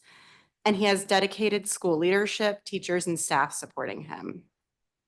However, as there's no dual language middle school anywhere near our home, our family may be forced to leave our beloved community and/or to back away from our commitment to our son's dual language education, which is rooted in our core family values and culture. DCPS has not to date offered our family or others like us any reasonable hope of a solution. This needs to change and quickly. The Chisholm community offers DCPS a strong, shovel-ready foundation to expand dual language middle school education quickly on the east side of DC. My neighbors here have already testified to our thriving community at Chisholm and many of the reasons that make us special and this opportunity unique during our modernization. I want to speak to the demand for a dual language middle school at Chisholm. There's incredibly high demand. In a recent community survey of Chisholm families, 91% of families enthusiastically supported adding a middle school to Chisholm. 96% noted that the dual language program is important to them. 88% said a middle school at Chisholm would increase the probability that they stay at Chisholm during the modernization. And dozens of families took the time to submit detailed written pleas to add a middle school at Chisholm. Support extends beyond the Chisholm community as well. In a recent broader community survey, 94% supported dual language middle school at Chisholm. 80% said a middle school at Chisholm would make them more likely to remain in DCPS. 90% would consider enrolling in the school. 100% said that dual language education beyond elementary school was important to them. Further, a community petition in favor of expanding Chisholm has 440 signatures as of last night and is growing. I thank you again for the opportunity to testify on the urgent need to add a dual language middle school on the east side of DC and to explore the feasibility of doing so by growing our wonderful community at Chisholm.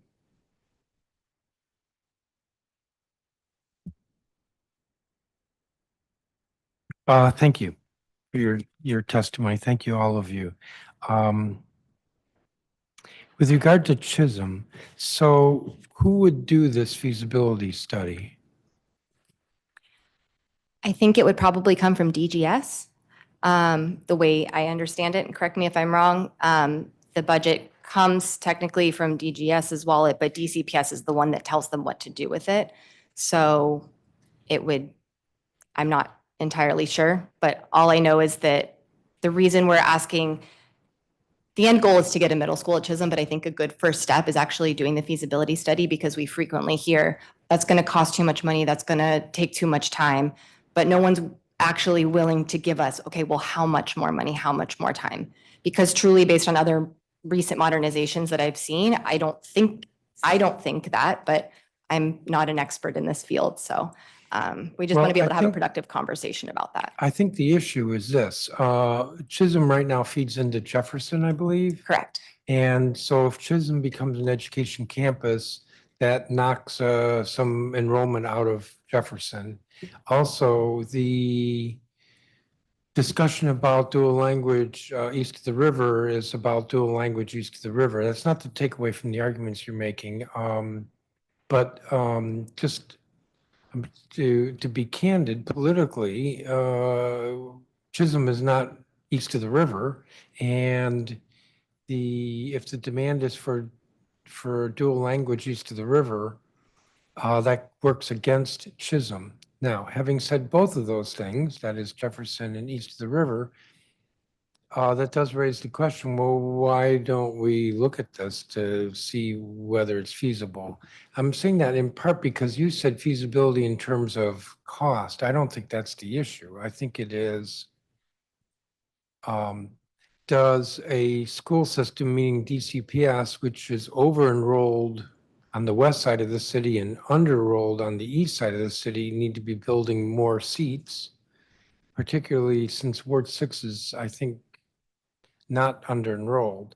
I mean, I think I'm giving an argument here for a feasibility study, but along different lines than what you're outlining. The question is, A, how much would it cost? B, who would pay for it? And would the city really, meaning the executive, really want to do this? That is, if we put the money in for a feasibility study. To address the east of the river question, I don't think that any of us were saying that. I know that east of the river comes up a lot. The way that first and foremost, our campaign is called Creciendo Chisholm because we think that building at Chisholm is the fastest and easiest way to fulfill the boundary study. But the way we see it, it would serve families that live in wards 6, 7, and 8. And there's families from Ward 7 who already make the commute to Chisholm. I have a parent on our committee who lives right next to Kelly Miller, and she said, I would rather continue to make the drive over to Chisholm than to go to some of the schools that are over there. I don't know the reason why for that. I'm not going to begin to speak on behalf of Ward 7. I don't know the landscape of their schools very well. I just know that Chisholm has been very successful, and a lot of families do already make the commute from those wards. And I think we can all agree that Chisholm is a whole lot closer than McFarland or any of the middle schools over at Northwest. What was the other question? Jefferson. Oh, Jefferson. You want to speak to Jefferson? Yeah, just to speak to Jefferson and to the enrollment patterns at middle schools near Chisholm that exist today. Our understanding from speaking to administrators at those schools is that they are very near capacity already. Jefferson probably has the most current capacity. However, they don't have the funding or the space or the enough students with dual language education experience to do a feeder or a strand program at Jefferson, nor do they have any plans to do that. So it would require changes to feeder patterns to make Jefferson a viable option. Instead, we would propose putting a middle school at Chisholm is going to be more effective. There are elementary schools east of the river, as Robin noted, that have expressed interest. Many of them responded to the survey that I cited for our broader community and have signed our petition expressing interest in enrolling at a middle school at Chisholm. And so we do think it is a viable option to change feeder patterns for some of the bilingual elementaries east of the river to feed into the Chisholm Middle School. It would not make a huge impact on the Jefferson enrollment. Small number of children every year from Chisholm attend Jefferson. And I think it's worth noting that even if we were to identify a middle school to just add a strand program to, which I think a lot of people are open to, we are as well. The question is, what is that middle school? I've spoken to the principal at Jefferson. She doesn't see that as part of her vision.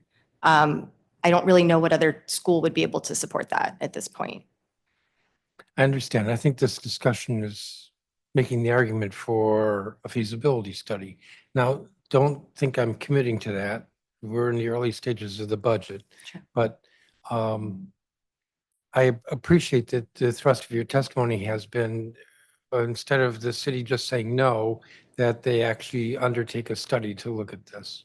Right. So If they come back and say it's going to cost $100 million more in 10 years, sure, that's fine. We can then try to move on to other solutions, but we really feel that this is a Yeah. very good one. I think cost is less of an issue here than I agree. what the effect is on enrollment and, on enrollment. Agreed. So thank you all very much for your Thank you. testimony. Allison Mueller, Joanna Kreiselman,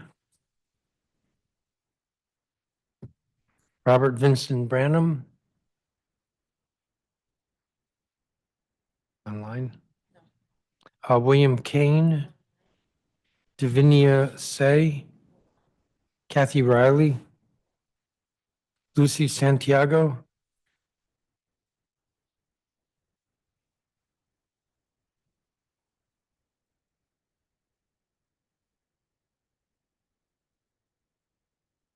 what did you say about Lucy Santiago?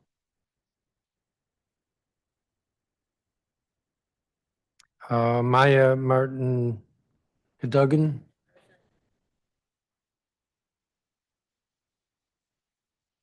Christy Matthews Jones, Erica Bell or Beal, Ivan Slosarski.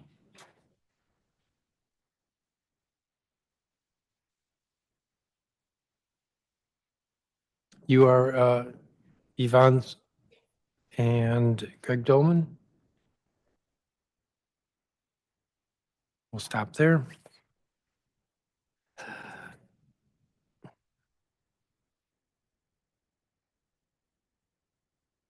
Allison Mueller. Turn your microphone on, please, and get closer to it. Can you hear me now? Yeah, yes. Good morning. I'm also with the Crescendo Chisholm campaign, so I understand that you've mostly addressed kind of what we're here to speak about, but I'm just going to say my piece.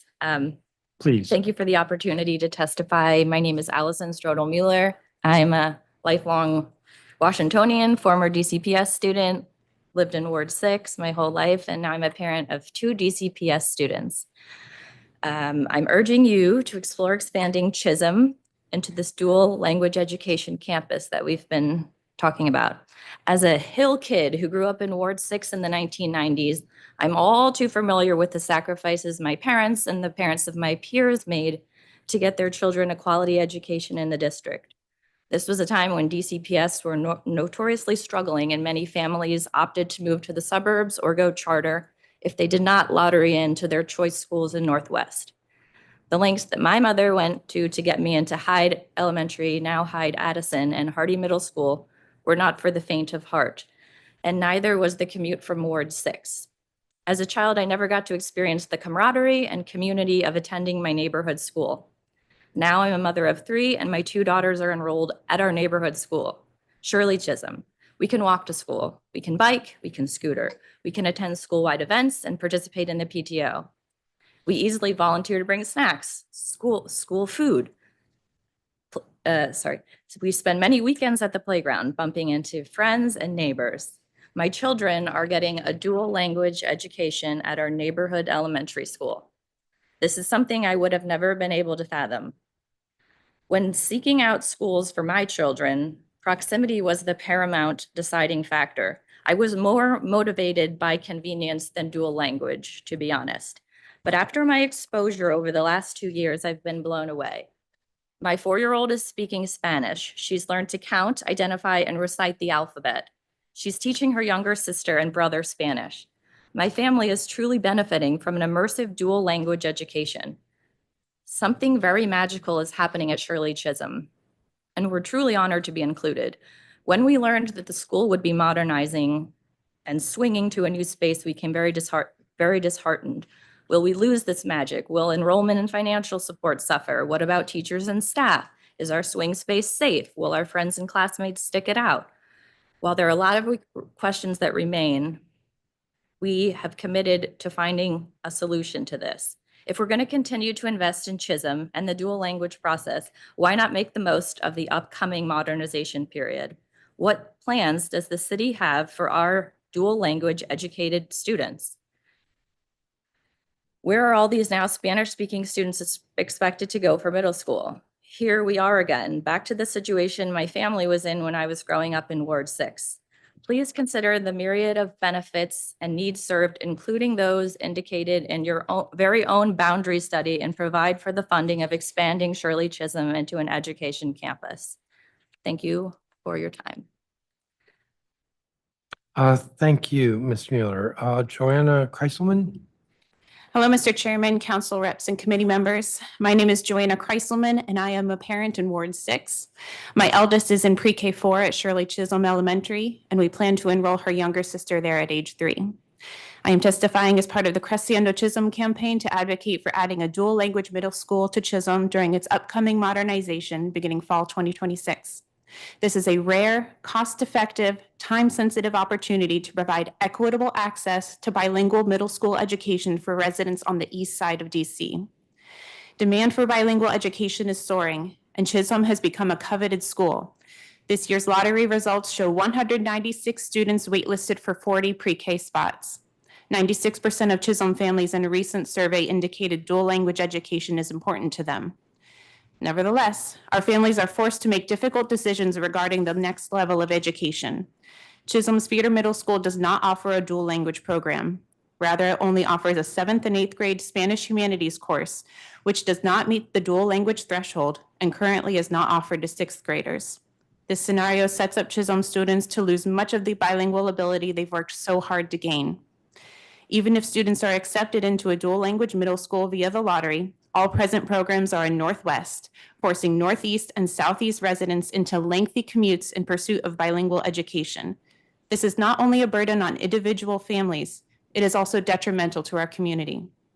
Expanding Chisholm into a dual language education campus during its upcoming modernization is the most fiscally responsible means of satisfying growing demand for bilingual instruction while filling a critical gap in equitable access for wards 6, 7, and 8. Purchasing land for a separate project would cost significantly more than an expansion to Chisholm now as we begin the design phase. Let's take advantage of this forward-thinking opportunity while we can. I'll close with a short story to illustrate the impact dual language education has on our children. In March, 3 families from our daughter's class met up at a local playground. One spoke Czech and Spanish, one spoke Russian and Spanish, and our daughter spoke English and Spanish. Throughout the play date, the kids fed off one another. Our daughter practiced her Spanish, following the instructions of her friends since that was the common tongue, and sometimes she responded in English, giving her friends a chance to practice listening and talking in a third language. Everyone was learning something from one another, all in the context of just being kids and having fun. It was a beautiful sight to witness and illustrated just how special the opportunity to prepare for a global life at a young age really is. Chisholm's bilingual arts program provides a world-class education steps from our front door in a close-knit and diverse community that values leadership, inclusion, and kindness. DC residents need greater access to such programs to be a culturally richer society. Shirley Chisholm said, "You don't make progress by standing on the sidelines, whimpering and complaining. You make progress by implementing ideas." Expanding Chisholm to a dual language education campus is our community's need and desire. With your support, we are eager to bring this opportunity to life. Thank you, Ms. Keiselman. Robert Vincent Branham, I believe, is not here. William Kane? Is he here? Can you hear us? Yes. Can you please. hear us okay? Yes. Okay, perfect. Okay, thank you. Please proceed. Okay. Hello, my name is William Kane. I am 9 years old and a 3rd grader at Marie H. Reed Elementary School. My school is a Title I school in Ward 1, and I live in Ward 2. I'm in the dual language program where I learn Spanish and English. Thank you so much for passing the Schools First and Budgeting Act. You might remember me. I was here last year talking about budget cuts back then. In 2025, my school had to cut 6 staff positions and cancel awesome programs like food prints and field trips. That was really sad. But thanks to the council, we got more money and were able to bring back 3 positions in food prints. That was a big deal. For 2026, our school got enough funding where we didn't have to cut any teacher or staff positions, which is great, but we also didn't get to hire back 3 important people we lost last year, like a social worker and a special education teacher. That's a big problem because next year we'll have more kids with IEPs, but fewer teachers to help them. That's not fair to them. Our 2026 budget also doesn't have enough funding to support some of my favorite programs, like food prints and field trips. Let me tell you about food prints. It's not just a cooking class, it's a super fun way to learn. We grow food, cook it, and eat it. The beef brownies are awesome and everyone's favorite. We learn math when we measure ingredients, science when we study pollination and compost. Yes, we get to play with worms. And field trips, they're not just fun, they help us learn in real life. Like when we go to a museum. We don't just read about history, we get to see it with our own eyes. That kind of learning sticks with us way more than just reading a book. But this year we didn't have any money for field trip buses. And sadly, for next year it's looking like it's going to be the same. Safety matters too, such as crossing guards so we can get to school safely. Without a large budget, we will not be able to have as much safety around our school, protecting us from who knows what. Some kids at my school were at a school track meet when they had to hide from a shooter. I'm pretty sure we need money to make sure kids in our city stay safe. I did some math. I'm pretty good at it. Not to brag, but I'm going to be at the district math competition tonight, and I saw that the mayor put over $1 billion in the budget for a new football stadium. That's a lot of money. I think we should use some of that for schools instead. Basically, I want the council to lower the amount of money going to RFK Stadium and add money going to schools so that all kids have everything they need at school. So please, council, can you make sure schools get the money they need before a football field? They need supplies, teachers, social workers, and programs that help us grow and learn. I really hope our school stays fun and full of learning. I hope we keep food prints and field trips. Please keep putting our schools first in the budget. Thank you for listening. Thank you, Mr. Kane. Davinia Say. Good morning, Chairperson Mendelson and members of the Committee for the Whole. My name is Davinia C. I live in Ward 7 and my child attends a Ward 7 language immersion school. This is one of three.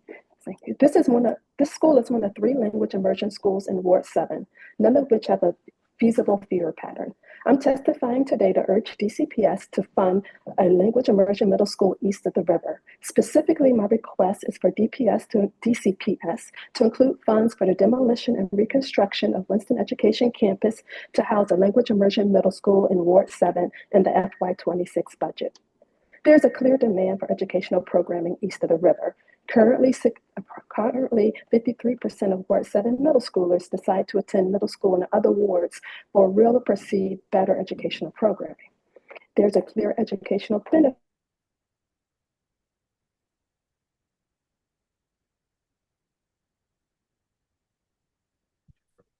concepts and solving word problems, developing strong thinking skills. A 4-year study by an American university professor found dual language students outperformed their peers in English reading skill by a full school year's worth of learning by the end of middle school. There's a clear need to use the Winston campus. In previous budgets, money was allocated to demolish and rebuild Winston, as it was understood there are few buildings in Ward 7 to create a sensible feeder pattern for Ward 7 students. However, every year those monies were removed from the budget. The 2024 Boundary Assignment Study calls for a public plan for assuring access to dual language across the city by 2027.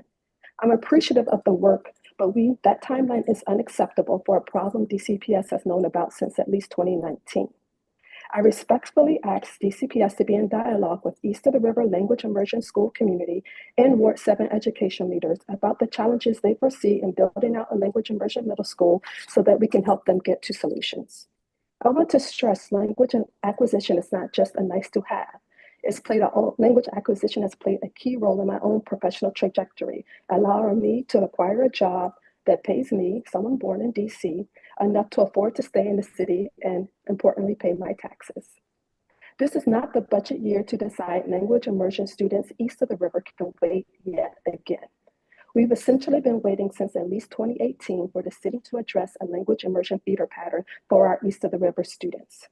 So again, I request DCPS include in its FY26 budget funding allocation to renovate and rebuild Winston Education Campus to house a language immersion middle school in Ward 7. Thank you. Thank you. And I don't have a copy of your statement. If you could provide that. Understood, sir. Kathy Riley. Thank you. Thank you, Chairman, for this opportunity to testify. I'm Kathy Riley. I'm with the C4DC, SHAPE, and Ward for Ed Alliance. The budget submission for DCPS is in much greater alignment with Schools First this year. This is deeply appreciated. Overall, with a few exceptions, schools are experiencing the stability in their budgets that you sought. Education is one of the areas that also saw an increase. However, schools depend on other supports and programs to be able to serve their students. And I'll list them, some of the ones you've heard of others. Central office, what is unknown now are the cuts that were made to central programs and staff to send more funds to the schools this 3rd year and how they will affect the programs and supports that schools depend on. The potential cut should be explained prior to your votes at the cost so that we can understand that. Next, DCPS families and students will be impacted by the mayor's proposed reduction in funds for healthcare. How will schools be better supported as the funding for school nurses moves to the DC Department of Health? The funding for the school-based health centers and the high schools was heavily reduced last year. That funding needs to be at least maintained and hopefully restored. Next, the mayor's budget will essentially remove families from access to SNAP and TANF support. This will have a cascading effect because these are measures used to identify students qualifying for additional help through at-risk funds. Those funds to the schools could then be reduced in the future. There's no data saying these students don't need this money. The STEM programming provided by the DC Department of Energy and Environment has enabled elementary and middle school students to go on overnight field trips that have exponentially expanded their experience and knowledge of our local environment. What will be the cost of cuts to that agency for public schools? Next, do not phase out this DC's Healthcare Alliance coverage. This is a terrible regression in the city's efforts to ensure its students, its residents, and it's one of the main ways it serves immigrants. The proposed transfer from Medicaid to the public marketplace for others is also a reduction in coverage and introduces more uncertainty. Next, the proposed repeal of the DC Sanctuary Values Amendment Act will jeopardize the ability of schools to ensure their students are safe when they are at school. The DCPS, I think this is a big deal. The DCPS decision on the green cards that has been referenced also sends the wrong message in the environment we are in. The district depends, this was last, on $2,773 per student in federal funds to maintain the services we get from them. It's not clear exactly what the cuts to the Department of Education will eventually be and what they will mean in the case of funds supporting students with disabilities and English language learners in particular. It's clear there will be cuts. This will not be a surprise. There has to be a plan for how the city will address the need for these services if those cuts are made. I want to close in saying this is one of the most difficult budget seasons in my memory. And while you have to examine every agency independently, they are in fact all connected. The budget addresses a quilt of needs that are interconnected and will represent our values. So I just feel you have a lot ahead of you, and we're right there with you. Thank you. Thank you, Ms. Riley. Lucy Santiago. Maya Martin Cadogan. Good morning, Chairman Mendelson, members of the Committee of the Whole and committee staff. My name is Maya Martin Cadogan. I'm a Ward 4 resident, the founder and executive director of PAVE, and the parent of a 7th-generation Washingtonian. As we dug into the mayor's proposed budget with PAVE parent leaders last week, we asked them which investments were most important to protect and which cuts they wanted restored. After reviewing all of the details and robust discussion, the top answer was academics. That conversation paralleled PAVE's 2 academically focused events over the past month. The first was an elementary literacy night, and the second was a middle school math night. We discussed how to understand if your child was learning on grade level, shared resources to support students learning outside of the classroom, and discussed what we needed to do at the system level to ensure our kids, educators, and schools all have what they need to do their core job, teaching our kids to reach their full potential and set them up for success beyond graduation. While every parent in attendance showed passion about their children being strong and fluent readers and being math people, they were also frustrated that so many children, including many of their own, were still not reaching grade level standards. We were thrilled to have leaders from OSSE, DC Public Charters, State Board of Education, and organizations like Empower K-12 join us alongside the DCPS team, including Dr. Jennifer Broquette, DCPS Senior Director of STEM, and Dr. Helen Baer, Director of the DC Reading Clinic, to share their expertise and insight with families. The themes in those conversations were clear and mirrored what parent leaders voted on at our budget briefing last Friday. We need robust and strategic investments in academics so our schools can do their core work of educating our kids, build on the gains we've made, and address the persistent disparities harming Black, Brown, and low-income kids and students with disabilities. I'll use the remainder of my time to summarize the highlights. Number 1, protect high-impact tutoring. The return on investment is clear from academic gains to improved attendance. $3 million is budgeted for FY26, and this is down from $5 million in FY25. The second, invest in literacy. The results of the DC Reading Clinic speak for themselves. Their model includes training and coaching for teachers and tutoring for students, and not only is it is working for historically marginalized students. Black students showed the most improvement compared to other groups, and it increased the percentage of at-risk students reading on grade level by 37%. You can see that attached to our testimony in Appendix A. The third is invest in math. We need great math teachers, high quality instructional materials, and math enrichment opportunities. And we love fun initiatives like DCPS Middle School's math competition, which one of the students who testified just mentioned. We have an Appendix B that has the Pi Network's recommendations around policy for math that includes DC's own Empower K-12, who helped to launch the Math Hub. And we also attached their fantastic report on DC's math bright spots. The last is prioritize family engagement. We must demystify what skills kids should learn so parents can help assess progress and work with students outside the classroom. DCPS's parent curriculum guide and investment in Power My Learning is a great start. Now we need to ensure those resources are reaching every child and every family. We're glad to see the budget invest in our educators, our school facilities, our per pupil funding, safe passage, student transportation, and OST programs. But if we do not invest directly in system-wide support and learning around high quality curriculum and instruction, we will backward slide on the impressive gains we are being lauded for in the Education Recovery Scorecard. We look forward to partnering with DCPS and our district leaders every step of the way to get this done. This is a difficult budget year, but our kids deserve for us to get our investments in them right. Thank you, Ms. Cadogan. Christy Matthews Jones.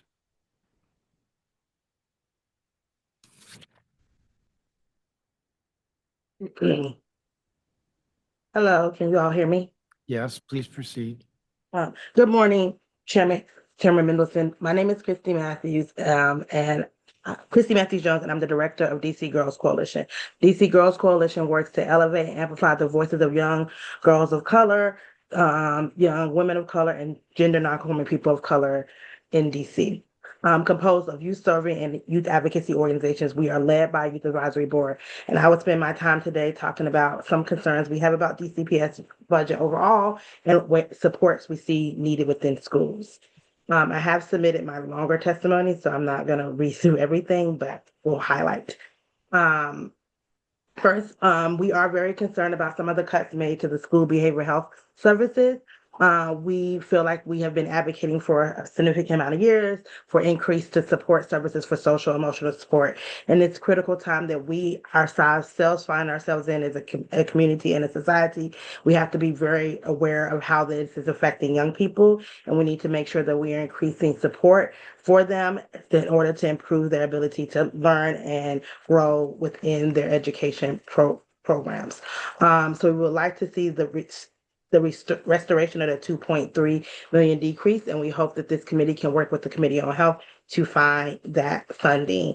There are also some additional funding cuts that we would like to see restored. Also, the youth that I work with have been a part of a coalition called United Youth for Freedom and Youth for Justice that have several demands related to social and emotional support within schools. We encourage that they are implemented during this budget season. Some of those demands include Zen spaces within schools, peer-to-peer mentorship, more after-school programming, and more mental health services as early as elementary school. For Zen spaces, we would like a space within schools where young people can go and emotionally regulate during a social or emotional crisis. This will have various coping skill resources and various things that they can use when an episode occurs. We also would like to see an increase in after-school programming supporting young people as they deal with trauma that has impacted them throughout the school year.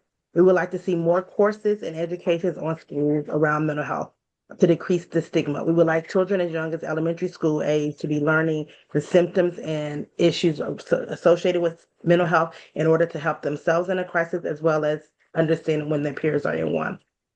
Across the city, these demands have been developed by young people. We had a youth summit that had about 80 plus young people at it. And we also had a town hall that had about 100 and something young people at it that have helped us develop these demands. For the peer-to-peer mentorship program, we would like to see a program where young people are able to have access to peers their age or a little bit older to help them discuss issues affecting them. We did a survey through United Leagues of Freedom a few years ago where we found that more than 50% of young people feel that it's easier for them to share emotional needs with other young people, and they want to see that grow. And so we would like to see that grow. And then in addition to that, we're also advocating for curriculum shift within the sex education program to include information around grooming and consent It is critical that we teach young people about all the aspects of healthy relationships. It's critical that we start to include conversations about consent within the sex education program. In addition to teaching young people how to protect themselves, we must also assist them in protecting others. We need to ensure that we make sure young people know what grooming behavior looks like and how to prevent it when they may be at risk. We would like the school Ms. safety. Matthew Jones, I'm going to have to cut you off. You're over your time. That's fine. Thank you for the time. Thank you. Sorry to do that. That's okay. Erica Bell or Beal? Yvonne Slosarski, did I butcher that? No, that's great. Thank Please you. proceed. Okay. I don't have to hold it. My name is Yvonne Slosarski, as you mentioned, and I'm a resident of Ward 5 and a DCPS parent whose child attends our neighborhood school. I'm testifying today to urge DCPS and the DC Council to fund and restart the Green Card sponsorship program for instructors, for educators. So if the district suspends the Green Card sponsorship program, our school community could lose two of our most treasured educators. I cannot emphasize enough how much we cherish and value these teachers and how much they have helped our children learn, develop, and grow. I cannot imagine what morning drop-off would be without these two educators greeting every child, often by name, and getting big smiles in return. My 4-year-old regularly sings Spanish songs while she's playing, and she pretends to be her Spanish teacher, teaching her stuffed animals, me, my husband, and our only sometimes willing cat. At a time when many parents are, as you heard, considering bilingual immersion education for their children, I am amazed at what a huge linguistic and emotional impact our Spanish teacher has had on our kid and on my kid and her friends in just the little bit of time that they have with Spanish. In addition to my 4-year-old regularly speaking and singing, as I've mentioned, in Spanish, I have also personally witnessed both of the educators who would be impacted, comforting and guiding countless children in our school from distress to calm. Kids will not go in that building unless one of them is holding their hands in the morning. It's very sweet.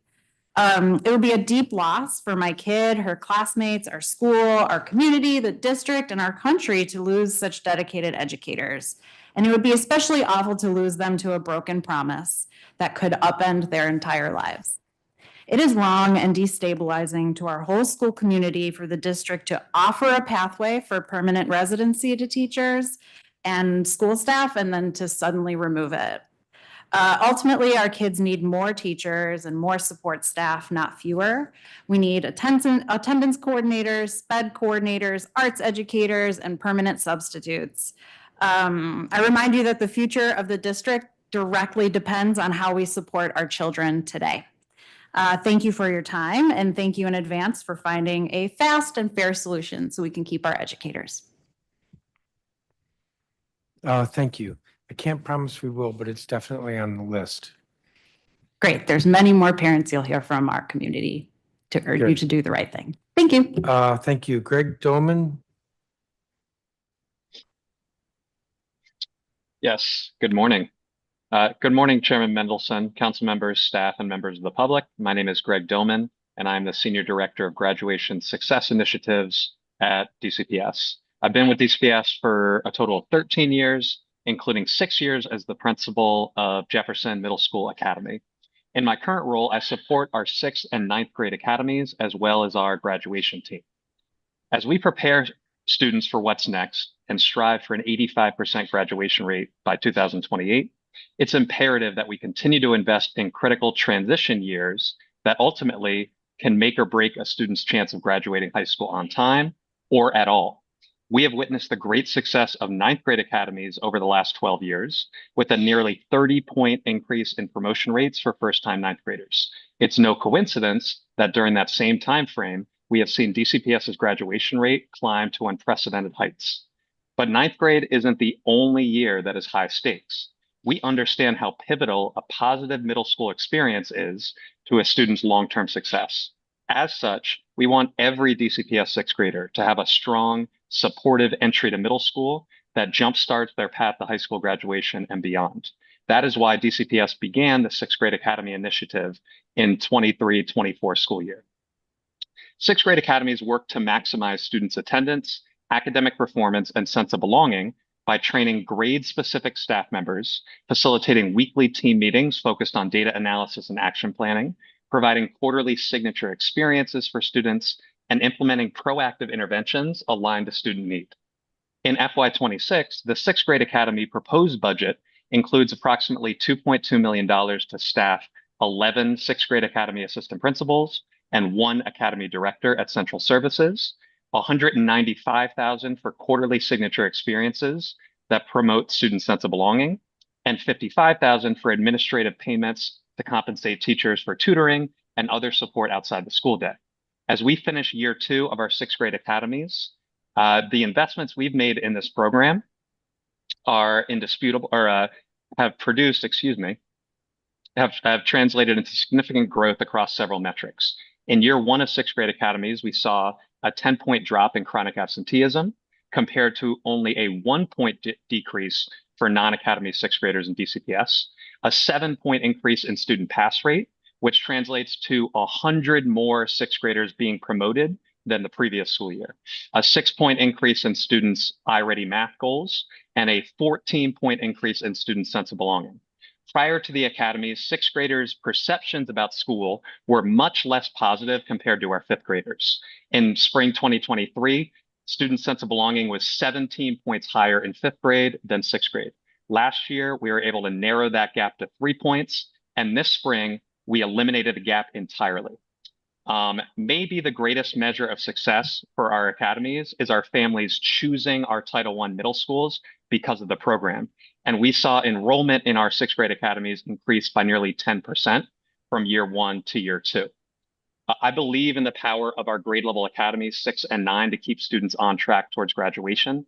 Thank you for the opportunity to speak today about these incredible programs we are proud to offer, and I look forward to answering any additional questions you might have. Thank you, Mr. Tillman. And I have your statement. Thank you very much. I just have one question for this group. Ms. Cadogan, you emphasized that we should protect high-impact tutoring. This seems to have been a choice on the part of the executive to fund that, even though it's less than the current fiscal year, but to then zero out the early literacy intervention grants at OSSI. Do you really think high-impact tutoring is better than the early literacy intervention grants?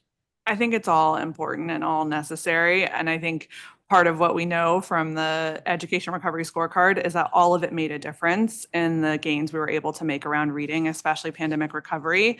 And we have a long way to go to close a lot of those gaps. And the reason I focused this testimony on math was because there's nothing in the budget about math. I realize the math task force hasn't put out its recommendations yet, but if we don't invest in literacy and math, we're not going to continue to see gains for a lot of our students, especially our students furthest from opportunity. So I think it's a both and, I understand it's a tough budget year, but I think it's a question of how are we investing in what we know works. Yeah, well, that may not be an option. I mean, my question was either or, and your answer was both. And to do both at the current level would require us coming up with, I think, another $5 million. To fund both, yes. But I think it's, early literacy is important because it builds the foundations that you need to be strong and I wouldn't readers disagree later. with that.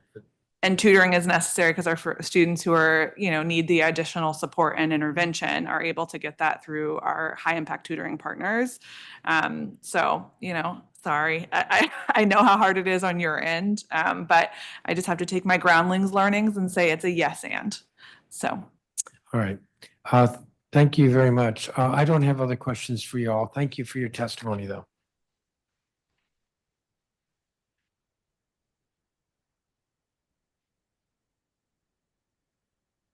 Dwight Davis.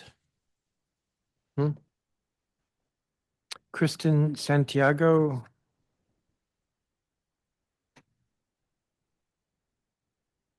Pamela McKinney. Erica Harrell, Executive Director elected DC. Christina Hansen, Executive Director with CARE DC. Sarah Pasqualini with Kid Power, Jacqueline Pogue Lyons, President of the WTU. Sharon Carruthers. Mackenzie Barris. Shakura Camphor. She's with Houston Elementary School, PTO. Drenna Lopez Duran. Laura Fuchs, listed as a public witness, but we know she's a teacher, DCPS. Carolina Cuartas. Roxana Aguilar Delgado. Cesar Romero. Dylan Craig. Jamie Barden, who is a parent member of the Bancroft Elementary School LSAT. Max Broad, co-chair DC Food, Good Food Purchasing. Stephanie McGill. Rebecca Miller.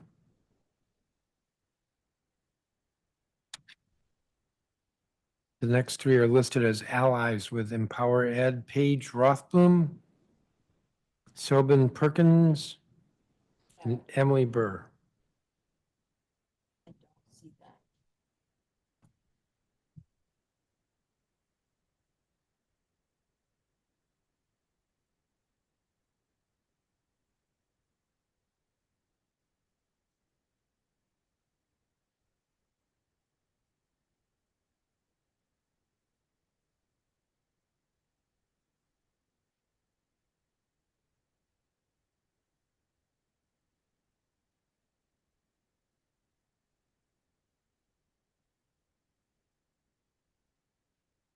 I'm going to go back to the beginning. Dwight Davis, is he here? I don't think so. Kristen Santiago. Pamela McKinney is here online. Hi, good afternoon. My name is Pam McKinney and I'm a resident of Ward 6. My daughter attends Amadon Bowen and my son will be joining their pre-K program next year. Our family has loved being part of the Amadon Bowen community. Mr. Jackson has done a great job in his first year at the school, and Ms. Carrington continues to be a rock of support and answers for families. I also want to thank Ms. Thomas, Mr. Taylor, Mr. Hilliard, Ms. Cook, Ms. Harris, and Ms. Toby for the job they bring to their job every day, the joy. I know you've heard about bilingual programs this morning, and I can't help but put a plug in for funding for AB to have any language teacher. All students should have access to second language learning, bilingual or a standalone language class. As you may know, Amadon Bowen was scheduled for full modernization with construction to start in 2027. The original plan was for students to swing to Meyer Elementary across town, 3.5 miles away from Amadon Bowen and a mile walk from the Columbia Heights Metro. Families and staff expressed concern about the swing site being so far away from Southwest, and more than 60% said they would find another school to send their child to. I had heard through the grapevine that DCPS was considering pushing back Amadon Bowen's renovation by 2 years to be able to identify alternate locations that both DCPS and the Amadon Bowen community have identified as possible swing sites. I haven't heard anything from DCPS since February. When the budget dropped last week, we saw that Amadon Bowen's renovation has now been pushed back 4 years. I'm very appreciative that DCPS heard families' concerns about the swing space site and decided to push back Amadon's renovation until a more suitable site could be found. However, 4 years is a long time, and if Amadon Bowen's enrollment continues to increase, as it does every year, they will soon run out of space for classrooms. This year, they added both a kindergarten and third grade classroom based on student enrollment. If we couldn't find a swing site on the current timeline, then we asked DCPS to push back the renovation for 2 years to allow DCPS and the ABS community to work together to find a solution that serves everyone's needs. We know that it won't be a perfect solution, but we want to partner with DCPS. We can't do that if they don't include us in the conversations. As a parent, this process has been very eye-opening and sometimes disheartening. I know DCPS says it wants to work with families, but it does not always act that way. It was only because of parents that I found out about the Meyer Elementary swing site option. DCPS then finally engaged with Amadon Bowen families once parents organized and communicated with the Amadon Bowen community about DCPS's plans. So far from DCPS, the only communication I've gotten is a document from February about different site options and why they won't work. Though additional questions asked about those sites in the document were never answered. Our ask is that DCPS work with the ABS community to find a suitable swing space and keep our modernization on track with only a 2-year delay. Thank you for your time and the opportunity to speak today. Thank you, Ms. McKinney. Erica Harrell? Good morning, Chairman Mendelson and esteemed members of DC Council. My name is Erica Harrell, Executive Director of Elected DC. I'm a mother of children attending DC public schools and public charter schools in wards 8 and 7, where I proudly reside. Elected DC builds political power east of the Anacostia River by increasing representation and advancing policies that ensure every student has the opportunity to thrive. We improve outcomes for impacted students and support candidates who champion education equity and justice. We applaud the mayor's prioritization of education in the FY 2026 budget, the largest local investment. For students east of the river, high quality education is not a luxury. It's essential to overcoming barriers in health, safety, and economic opportunity. Our high school students are facing mounting pressure, community violence, mental health challenges, and a rapidly changing world. Younger students are watching closely, and we must ensure they are prepared for the future. One clear opportunity is removing barriers to language immersion beyond elementary school. In our December 2024 poll, 66% of Ward 7 and 8 voters supported creating a language immersion middle school east of the river. Families at Global Citizens PCS, Elsie Whitlow Stokes East End, and Houston Elementary have long voiced this need. Just months ago, parents at Shirley Chisholm Elementary in Ward 6 submitted a petition to DCPS requesting the same. Families across the city are calling for continuity and multilingual education, and they expect results. While we understand some proposed cuts are part of a longer-term budget strategy, several FY26 provisions remain cause for concerns. A 3.8% projected reduction to the UPSFF in FY 2027, a $2.3 million cut to the school-based behavioral health program despite a well-documented increase in student mental health needs, a pause on charter facilities allotment growth even as families from Ward 7, 8, 6, and 5 travel up to 90 minutes to reach the district's only language immersion middle school. Students east of the river face compounded challenges, higher poverty, housing instability, and limited access to services. An equitable budget must respond accordingly by increasing out-of-school time funding, supporting a language immersion middle school east of the river, retaining great teachers with competitive salaries, prioritizing student mental health and well-being. And while many schools face declining enrollment, language immersion middle schools, especially east of the river, maintain strong demand and long wait lists. These are real families who may leave the system if we don't act. Language immersion is one of the fastest growing trends in public education with over 3,600 programs in 44 states, and DC can lead, not lag.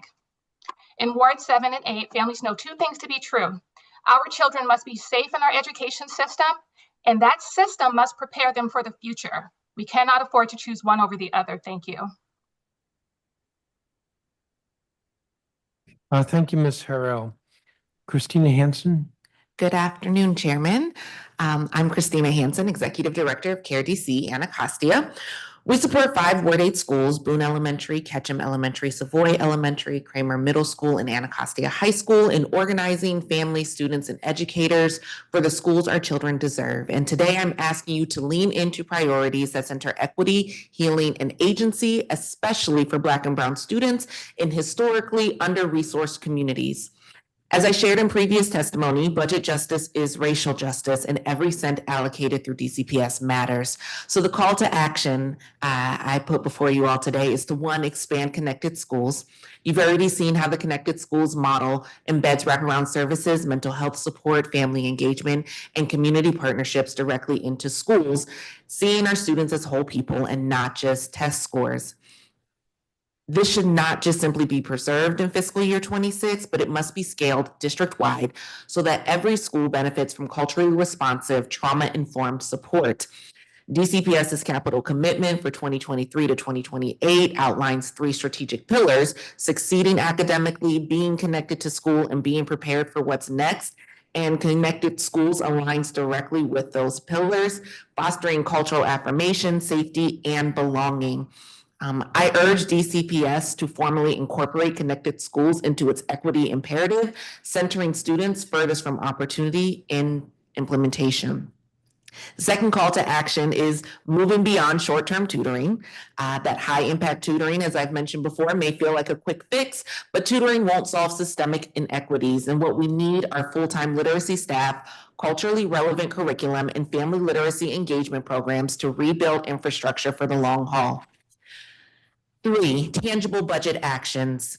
Whether in surplus or constraints, DCPS can act decisively. And so we call on DCPS and the council to audit the central office budget to ensure that every dollar reaches our schools, to guarantee field trip funding, particularly transportation, so that every child has access to experiential learning, to revamp the school funding model to account for trauma, staffing needs, and non-academic realities impacting our students, and to redirect to high-impact tutoring funds into permanent literacy infrastructure. The last call to action is that DCPS increase their school-based purchasing flexibility. DCPS must stop limiting the way schools can make purchases with vendors. We have schools with fiscally responsible options for technology, field trips, and community-based supports, but bureaucratic red tape is often the barrier. Principals and school leaders should have more autonomy to choose vendors that best meet their students' needs, especially when they are cost-effective and mission-aligned. Equity also means trusting our school communities to make smart, timely decisions for their kids. Thank you. Thank you very much. Sarah Pasqualini. Good afternoon, Chairman Mendelson and members of the Committee of the Whole. Thank you for the opportunity to address the Council today. My name is Sarah Pasqualini, and I'm the High Impact Tutoring Director of Kid Power DC. I'm here to testify about the importance of funding for high impact tutoring programming and why the Council should ensure that public funding is protected and prioritized in the 2026 budget.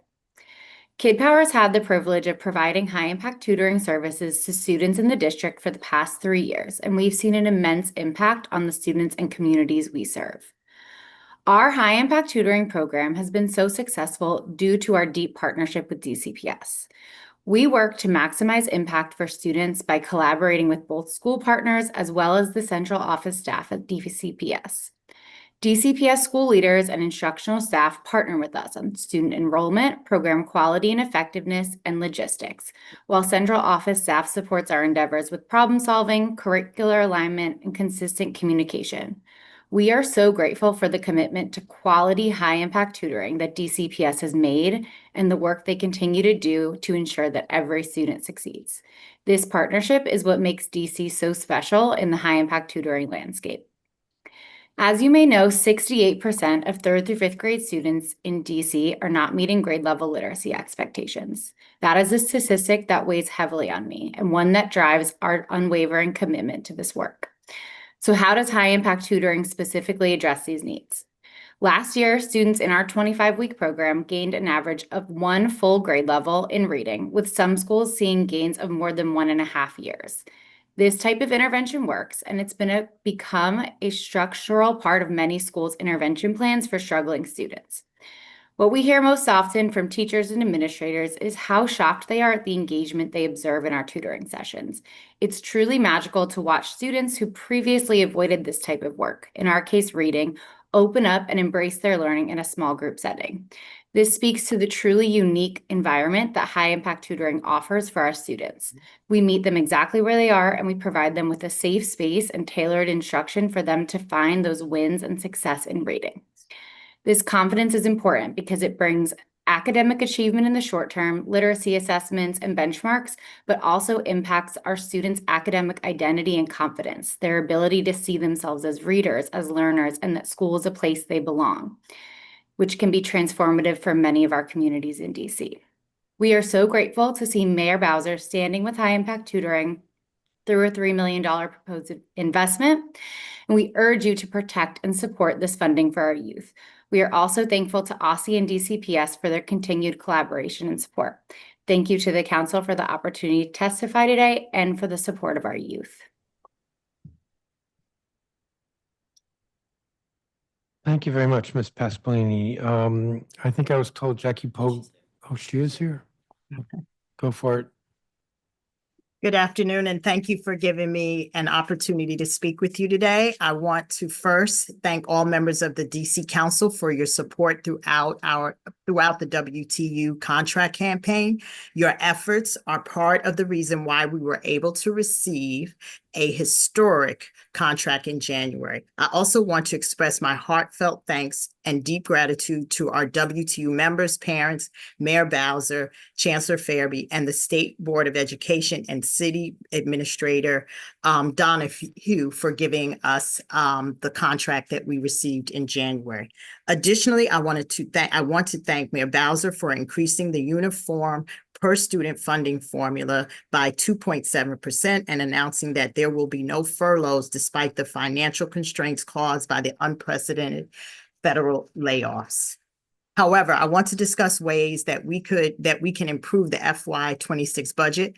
Unfortunately, the FY26 Budget Support Act, there were changes to paid parental, family, and medical leave program for the district government employees, which include removing grandparents and siblings from the list of defined family members for which family care leave may be taken, reducing the maximum leave that can be taken when caring for a defined family member for qualifying family leave events for 8 weeks per year to 2 weeks. The changes to the paid family leave for government employees will have a significant effect on the government workforce, particularly on our teachers. Additionally, I'm deeply concerned about the potential hardships that the reduction in benefits for the district's universal paid family leave program will impose on our families and our communities.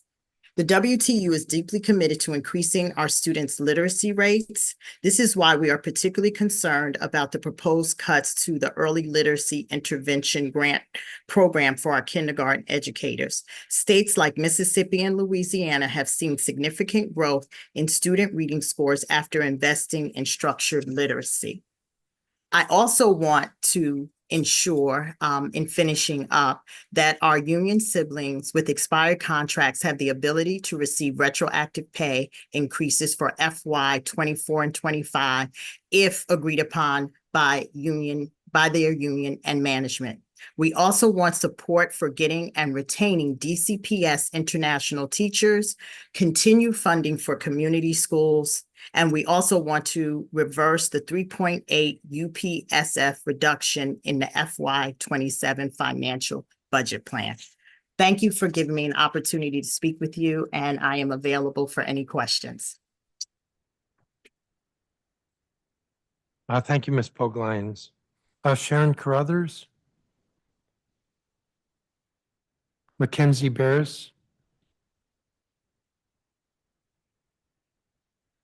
I don't see her. Shakura Camphor? Hi, yes, I'm here. I'm here today. Can you guys see me? Okay. Yes, please Hi. proceed. Okay, thank you. Hello, Council Chairman Phil Middleton and honorable members of the DC Council Committee of the Whole. As parents and caregivers of students at Houston Elementary School in Ward 7, we stand before you today representing the aspirations and dreams of our community children. In a world where educational disparities have persisted for far too long, we are compelled to advocate for change. We echo the principles outlined in the District of Columbia Public Schools Equity Commitment and the 2023 Boundary and Student Assignment Study, which pledges to eliminate barriers to academic and social success for all our students, particularly those from historically marginalized groups.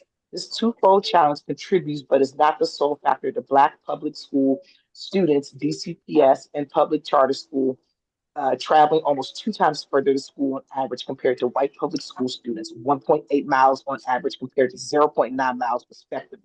In the specific case of Houston Elementary, which has a population of over 95% Black and Brown students, if our children want to continue dual language immersion, they will have to travel to their feeder school, McFarland Middle School, which can be up to 1.5 hours on public transportation and 45 minutes in a private vehicle each way 2 times per day. Not only is this unacceptable, unsafe due to some students as young as 10 years old having to commute this distance on their own, but it is not even possible for many families. This is documented by the low attendance rate of Houston students that have enrolled at the school in the past and their inability to commute to McFarland. Currently, there exists no language immersion middle or high school east of the river. For our children studying Spanish and other languages, their educational journey hits a roadblock after fifth grade. This reality is unacceptable. We implore your support in establishing language immersion programs in Ward 7 or 8, offering Spanish and other languages. Quality education should not be a luxury reserved for those who can commute long distances, but a fundamental right for all.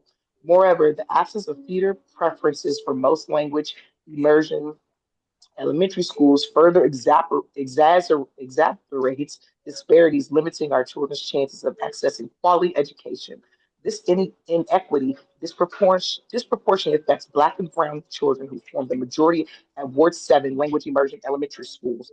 Establishing language immersion in middle and high schools east of the river is not just about expanding options, it's about ensuring every child, regardless of race or background, has the chance to thrive in their own community.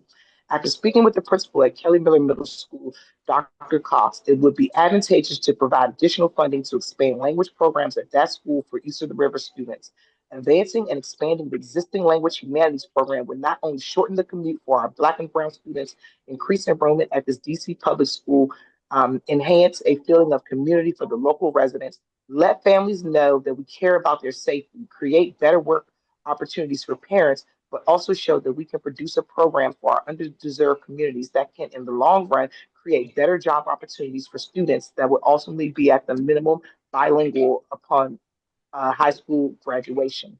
We urge you to support the creation of robust language immersion middle and high school east of the river, bringing quality education closer to home and bridging the gap between where our students live and where they learn. Let's pave the path towards a brighter, more equitable future for our children. Thank you for your attention and commitment to our community's children. Thank you. Thank you, Ms. Camphor. Adrena Lopez Duran, Laura Fuchs. Ms. Fuchs? Yeah. Can you hear me? Yes. All right. Thank you. So in October of 2024, DCPS secretly made a unilateral decision to end the green card policy that they had previously been using as part of the end result of the H-1B program that they began around 2019-2020. The H-1B program was started by DCPS to recruit teachers from abroad to fill persistent vacancies, especially around our language acquisition teachers, dual language programs, foreign language programs, but also other persistently hard to fill positions like math and special education. Hearing all these calls today for dual language programs, it will be even more important that we provide a green card policy as we recruit international educators to staff these important programs. It started relatively small, and it has been steadily increasing to where now between 200, 300 teachers in DCPS are here on an H-1B, and they are interviewing more right now. We need the DC Council to secure dedicated line-itemed funding. We believe between $200,000 to $300,000 for school year 25-26 that is statutorily designed for the Green Card program will be sufficient to ensure that no educators are deported in the coming years after having moved their lives, families, and served our students diligently and with love. DCPS could then use this money to potentially hire another attorney, contract with an outside supporting firm, or do whatever needs to be done to restart this important program. The costs will go up over time because DCPS has been increasing the number of H-1B educators every year. And make no mistake, they are still hiring H-1B visa holders right now. If DCPS is serious about filling much needed vacancies and supporting the educators they've already offered jobs to, then it is money well spent. Let us be perfectly clear. DCPS is pulling the rug out from underneath the feet of people that have uprooted their lives, come to DC, are teaching our students, and have become valued members of the community. With this, you will see almost zero communication, zero compassion, and zero empathy. This affects their families, their students, their school communities, and more. International educators have bought homes, sent their kids to public schools, and have kids in college on scholarship. All of that will be ripped away because of this one decision. They are providing a vital service to our schools. If they weren't, DCPS wouldn't be constantly expanding their program. Nobody would be taking DCPS up on an H-1B if there wasn't at least a pathway to a green card. It makes no sense because it is temporary. The DC Council must stand by the educators who have come to work here. There is no other option. DCPS will not voluntarily restart the green card program. It must come from the DC Council, making it statutorily required. Anything less is co-signing DCPS effectively deporting dedicated educators that they actively recruited and hired. We know DCPS doesn't always follow the law. That does not mean we don't write the law. We need something that we can then push DCPS to enforce. You have to do this. It is not optional. It is what must be done, or we are betraying hundreds of educators who came to this country to teach our DCPS students, and that is not acceptable. Thank you. Thank you, Ms. Fuchs. Carolina Cortes. Yes, good afternoon, esteemed chairman and everybody attending this meeting. My name is Carolina Cuartas, and I am a board language teacher at Dorothy High Elementary School, where I have taught successfully for 3 years. I'm here today to discuss the critical situation that international teachers like myself are facing due to the DCPS decision to discontinue green card sponsorship. As an H-1B visa holder, I am allowed to work temporarily in the U.S., but this visa has a 6-year limit. When I was hired by DCPS, they assured me that during onboarding, that after 2 years of satisfactory performance, I will be eligible to apply for a green card. This promise is also outlined in DCPS guidance for hiring foreign international teachers.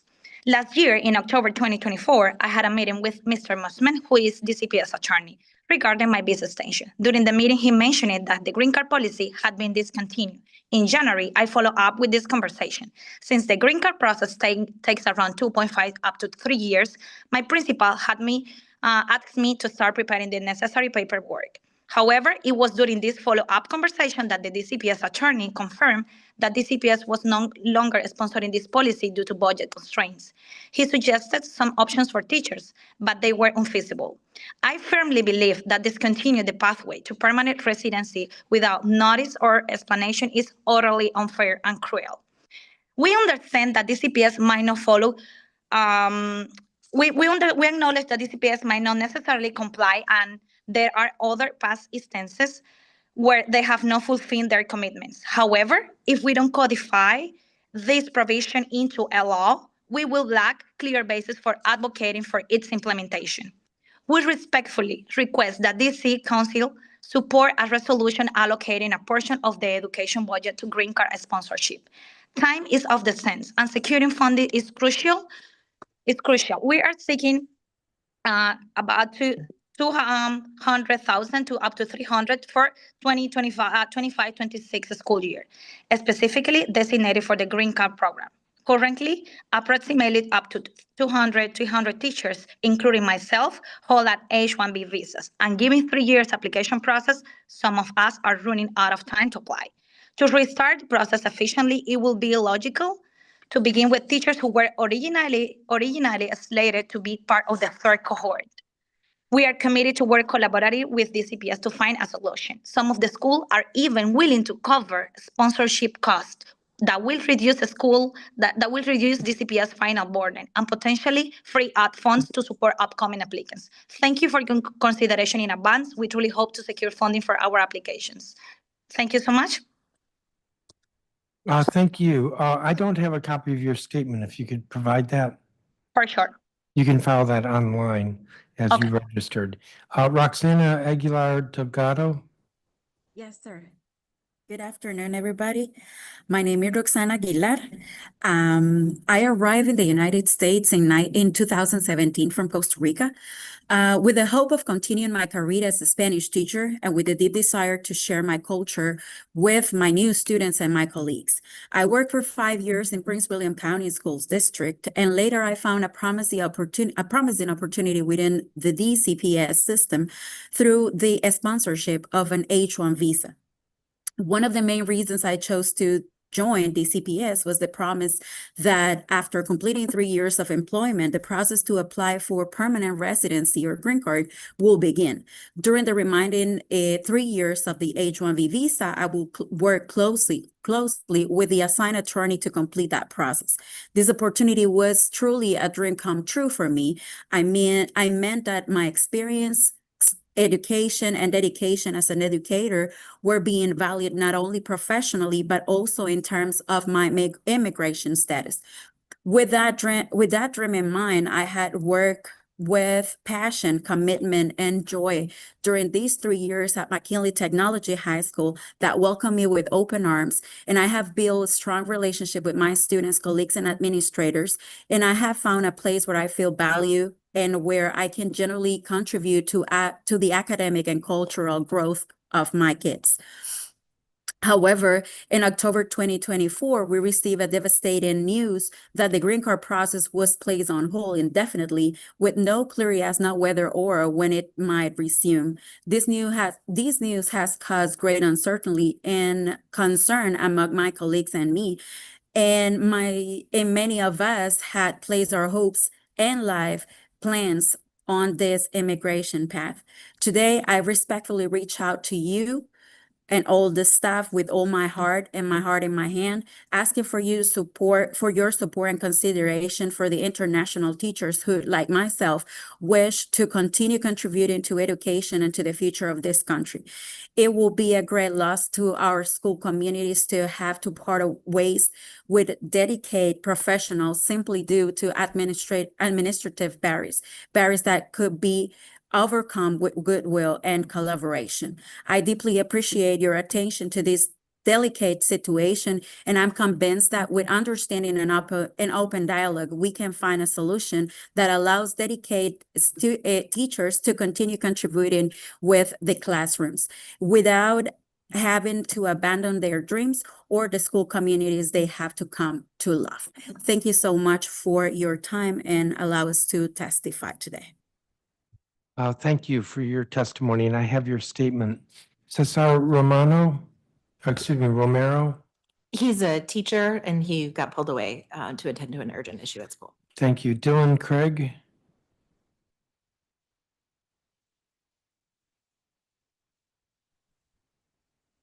Please proceed. All right. Hello, DC Council. I'm Dylan Craig, an English teacher at Garnett-Patterson State Opportunity Academy, and I'm here to testify in support of DCPS educators working in our schools on H-1 visas. These educators work tirelessly in our buildings, including those who I work with personally at Garnett-Patterson State. They are members of our community and add so much to our school. Just last month, I worked with a colleague on a visa to create a lesson introducing students to cartoons from their home country as a cross-cultural experience. It was a blast, and the students gained a lot from it. Now, many of these teachers are worried they will have to uproot their lives they were establishing here. Across the districts, they teach in hard-to-fill positions, provide dual language instruction, work as ELL teachers, special education teachers, math teachers, and much more. They bring with them skills, credentials, and experiences that benefit both their students and colleagues. DCPS has hired educators on the H-1B visa starting in 2020.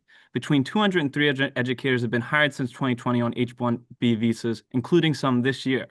They worked hard through the hiring process and worked hard for our students in our buildings. And now the rug will be pulled out from under them if DCPS discontinues the pathways to green cards. H-1B visas last 3 years and can only be renewed one time for a total of 6 years. After that, someone with the H-1B visa must get a different one in order to stay, and the best pathway forward is a green card. These educators come to work in DCPS with the implicit promise that there would be a pathway to a green card if they perform well. DCPS then discontinued their green card policy without any notice in October of 2024 after only 2 cohorts. It is cruel to take away this pathway to permanent residency and does not represent the values that these educators bring. This will also exacerbate the problem of turnover we already have in our schools. The ask is for the council to appropriate $200,000 to $300,000 for fiscal year 25-26, specifically designated to restart the green card program. DCPS has indicated it will cost about $10,000 per educator for the process, so this will fund about a 20-person cohort and could get the program up and running, showing our international teachers that are supported and valued for the work they do and the enrichment they bring. If we fund the green card pathway, we can continue DCPS's goal of reducing turnover while showing that the city and the school system stands with our international workers and the diversity and knowledge they bring to our communities. Thank you for listening. Thank you, Mr. Craig. Jamie Barden. Hello, Please proceed.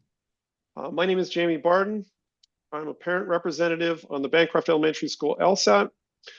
I want to start with a big thank you to Chairman Mendelson and the City Council, Chancellor Farabee, and Mayor Bowser for moving us closer to the annex building for Bancroft at the old DPR headquarters. First, I'll recap where we are and then review the next steps required to make the annex a reality. Where we are is that DCPS projects that Bancroft will be 177 students over capacity this fall. Starting next fall, the pre-K grades will move to the Sharp Health School swing space. Pre-K at Bancroft is 75% Spanish dominant, so this is specifically to support the bilingual program. Of course, we all understand that in a few years, DCPS will tire of paying for buses and will want its swing space back. When DCPS needs the Sharp School back, Bancroft will need a long-term solution to be ready.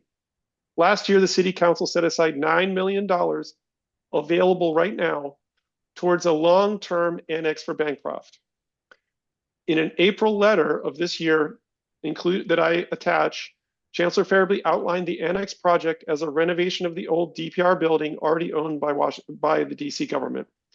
In this year's CIP, the mayor included one important sentence, specifically set aside $23 million to build new pre-K classrooms to support the growing Bancroft community at the former DPR headquarters.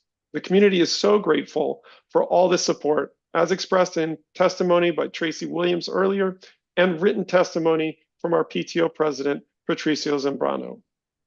Here are the next steps needed in our ongoing collaboration to make the Bancroft Annex a reality. Chancellor Farabee indicated in his April letter that the design of the project would be during the 2025-2026 school year. But he also flagged that this timetable might slip. I asked Chairman Mendelson and Chancellor Farabee to make sure we can stick with the 2025-2026 timeline for the design stage of the annex for Bancroft. More broadly, I would ask the chairman and the chancellor to make sure that all required funds are where they need to be in the underlying budget, and for DCPS to complete concrete steps needed for DGS to put out an RFP for the design and build of the renovation. I'll just reiterate, the community appreciates the clear support from the council, the chancellor, and the mayor. And so let's just keep working together to make this project a reality in a timely way. Thank you, Mr. Barden. Max Broad. Hi, Chair Mendelson and members, staff of the Committee of the Whole. Nice to be with you. I'm here to talk about school food from the perspective of the DC Good Food Purchasing Program Coalition, DC GFPP. And we're a coalition of over 30 organizations in the district committed to transforming the way the public institutions purchase food to create a transparent and equitable food system. We use GFPP as a framework to assist with values-based procurement to build a more sustainable and just food system. DC Public Schools is currently implementing GFPP and plans to complete the first assessment. It's the first assessment since the pandemic. It's supposed to be annual, and they were planning on doing it in July. But due to budgetary constraints, had to delay the purchase order to October in the beginning of fiscal year 26. So we've been eager to see DCPS carry out their next assessment as it's central to measuring progress, and we enthusiastically await the milestone in October 2025. Our coalition has 3 asks in regards to this year's budget system, 2026 budget, FY26 budget. First of all, ensure funding to DCPS in FY26 to complete a GFPP assessment. As mentioned, they've been planning to do it this summer and had administrative delays. So we request that the committee ensures that DCPS has the resources needed at $25,000 in FY26 to conduct the planned baseline assessment. Secondly, provide funding to the Office of Food Policy to support improved food procurement district-wide. Values-based procurement is building momentum in the district, with DCPS leading the way. Several agencies are turning to procurement as a strategy to benefit our city's health, the environment, and the local economy. These efforts are in line with the Healthy Students Amendment Act, where GFPP is codified, as well as the Green Food Purchasing Amendment Act. We're now at the threshold where staff with the expertise necessary to improve food purchasing district-wide will be instrumental in agencies being able to procure better. For this reason, we ask that you designate $150,000 annually to the Office of Food Policy within the Office of Planning to support effective values-based food procurement at all the agencies that procure food. And then finally, we're asking to reinstate funding to DGS to support composting at DC Public Schools, as food waste is a priority for our coalition, cutting greenhouse gas emissions and meeting the goals of Sustainable DC 2.0. And as recently as 2017, the Department of General Services had served 76 schools with composting. And so we are asking to reinstate meaningful food recovery and food waste recovery efforts in DC schools. We submitted this note. We weren't able to testify at the TGS hearing, but we submitted, we will be submitting. So together with these requests, we will promote health equity, fight climate change, strengthen our local food economy. Thank you. Thank you, Mr. Broad. I have your testimony. Stephanie McGill, Rebecca Miller, Paige Rothman. Good afternoon, Chairman Mendelson and staff. Thank you for the time today. My name is Paige Rothblum. I'm from Ward 5 and a parent of two beautiful boys, aged 6 months and 4 years. So sorry, it's my first time doing this. I'm a little nervous. My oldest son started pre-K 3 this past fall at our neighborhood public school. We chose this school for my son because longevity of the educators and strong community that it provides to our neighborhood. We were nervous on that first day, but were relieved when he was grinning at pickup. He spoke about his new friends he had made, Torn and Leah, about his teacher, but he really lit up when he started talking about the best person he met that day, someone he called, kind of mumbled, perfect, but he talked about perfect. It took us quite some time to figure out that he was actually referring to the Spanish teacher, Profe, short for profesora. Since then, I've learned that Profe is, in fact, perfect. She's the cornerstone of our school, and with very good reason. She is there every day at drop-off in the morning, greeting students with a hug. She leads the aftercare for pre-K 3 and is so central to the kids' day at school. Because of her, my 4-year-old not only feels cared about and supported on a daily basis, but he can speak Spanish, sing songs to his baby brother in Spanish, and knows all about the culture and wildlife of her home country. His favorite is the anaconda, which in fact is a constrictor, doesn't actually bite. Today, I'm here to discuss the sponsorship of green cards for the DC public school educators. This is important to me because two very important educators at our school are impacted by the recent decision to no longer support the green card pilot program. I do want to add to my written testimony that I'm really proud to live in Ward 5, where our elected representatives have been such strong supporters of this program for years. Councilman Parker was an advocate for the passage of SR 20-5 when he was on the board, which established this program. And Mr. Henderson of the State Board of Education has continued to be a supporter today. Not only are these two educators a central part of the school community, but the love and dedication in their teaching of English and ESL are why many have chosen and continue to stay at our school. They demonstrate what it means to be an inclusive community and support the non-native English-speaking parents and families. Both these educators are also central in the staffing of the after-school program for our school, an area that's often difficult to staff. A few years ago, these educators sat in a room amongst around 24 other educators with a DCPS attorney and were told that they would be sponsored for a green card. All of them, not some of those in the room. Because of this communication, these educators made decisions accordingly. They made themselves part of our community. They bought houses, they joined neighborhood groups, and they formed lasting bonds with students and families of their schools. They planned for their futures as part of our community. Then without warning, they were told only some of them would be sponsored for these green cards. They were told that only some of them were part of this pilot program while the rest in the room were not. These dedicated educators were given a commitment, and now DCPS has tried to say that they actually weren't. We can be better than that. It'd be costly and disruptive to replace and train new staff to replace these educators. But those new staff on temporary visas not up for green card sponsorship will also lack the same level of commitment to our community that comes with knowing their time does not here have an end date. In order to solve this challenge, I have a few ideas to present. Ask DCPS why that green card sponsorship is now being messaged as limited pilot retroactively when that was not what was promised to these individuals who sat in a room years ago. Add the funding to these green cards to the 2025-2026 budget to fulfill the promise made to these educators, and further support the green card sponsorship program for DCPS educators in the future. Sponsoring a green card for these individuals not only benefits the individuals and their families, but it benefits the entire community surrounding our school, the other educators, the students, and the family. It's vital that the council listens to and supports solutions that improve experiences for our students and school staff. It's vital that the council set an example for our children, that when we make promises, we keep them, even if it can be politically challenging to do so.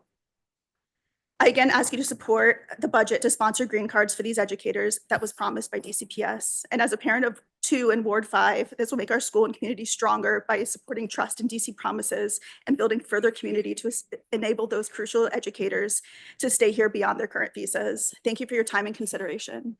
I do, oh, go ahead, sorry. Thank you. I let you go way over your time, I'm so so sorry. don't Thank you. apologize. Thank you. Shobin Perkins? Hello, Chairman Mendelson, council members, and committee of the whole staff. Thank you for this opportunity to testify in the DCPS budget. My name is Siobhan Perkins. I'm also a parent of 2 boys attending a Title I DCPS school in Ward 5, and I'm not the last one you're going to hear from today. And we also have many who submitted testimonies via in writing on your website. I'm also here to talk about the abrupt termination of the visa and green card program. Like many parents, I considered charter schools for bilingual education opportunities. However, attending our traditional public school and advocating for equitable education for all children were more important to our family. And thanks to international educators, we've achieved all our goals. My kids are attending school with their neighbors. They're gaining a broad set of values, including equity and inclusion. And as an added benefit, they're learning Spanish. Every morning, the first person at drop-off who we see is an international educator who greets every child at the front gate. And every afternoon, the last person that we see is that same educator who cares for them in the after-school program. This educator brings 28 years of teaching experience, 2 master's degrees, and 2 active teaching licenses. And after investing years in our children's education, supporting our community, paying taxes, purchasing a home, he now faces potential deportation due to the end of his visa. This educator joined DCPS with an explicit understanding based on district policy that he'd be eligible for this green card application. This immigration pathway was fundamental to his specific decision to build a future in the United States and seek employment with DCPS specifically. I'm proud to live in Ward 5, where our elected representatives have had strong supporters of this program for years, including Councilman Parker, who advocated for this passage of the program during his time on the board, and Mr. Henderson, who has been extremely supportive and communicative on this issue. I respectfully request the council demand transparency from DCPS regarding this policy change. These administrators have invested in our children and our community, and we must honor our commitments to them. Thank you. Thank you. Thank you for your testimony. Sorry, I mispronounced your first name. Emily Burr? I don't know if she's, oh, you are here.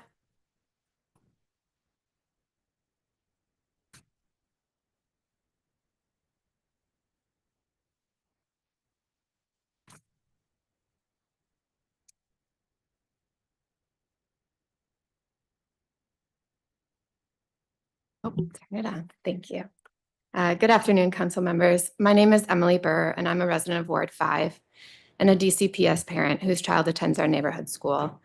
I'm here today, like others, in support of international teachers in the District of Columbia Public Schools, and I'm urging you to fund and restart the district's green card sponsorship program.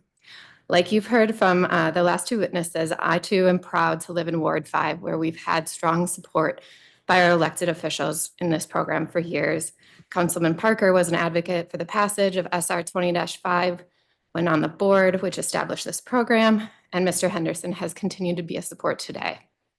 The unexpected revocation of funding for this program leaves our beloved educators, including 2 of my daughter's favorite teachers, in total limbo.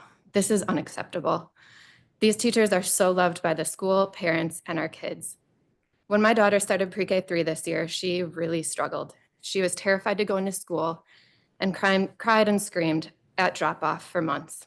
The only teacher she would go in with was her Spanish teacher, one of the 2 teachers I mentioned who would be impacted by the termination of the green card program. This teacher worked with us to make a special book for my daughter to help her transition, with photos of her school day, us, and herself. She came in early to meet with us and other staff to map out plans to help our daughter feel more comfortable on multiple occasions. She stuck with us until our daughter was finally comfortable. She and the other impacted teacher were inextricably linked to her success this year, making her feel safe and loved at school and aftercare, supporting her and helping her thrive. Personally, I don't know what my family would have done without them this year. Broadly, I can't imagine the school without all that they bring to it. They've gone above and beyond to support my child and so many others. Now I and you have a chance to stand up for them. Please reinstate the sponsorship for this program and the funding for the roughly 20 impacted instructors district-wide to fulfill the promise of stability these educators were given. These are people who have forever touched and shaped the lives of our DC kids, and we can't turn our backs on them. DCPS promised them a pathway. Don't let it be ripped away from them. Thank you for your time and consideration of my testimony. Thank you, Ms. Burr. And I have your statement as well. I don't have any questions for any of you. Thank you. Those of you in person especially, thank you. And the rest of you, you are all excused. I'm going to go to the next group of witnesses.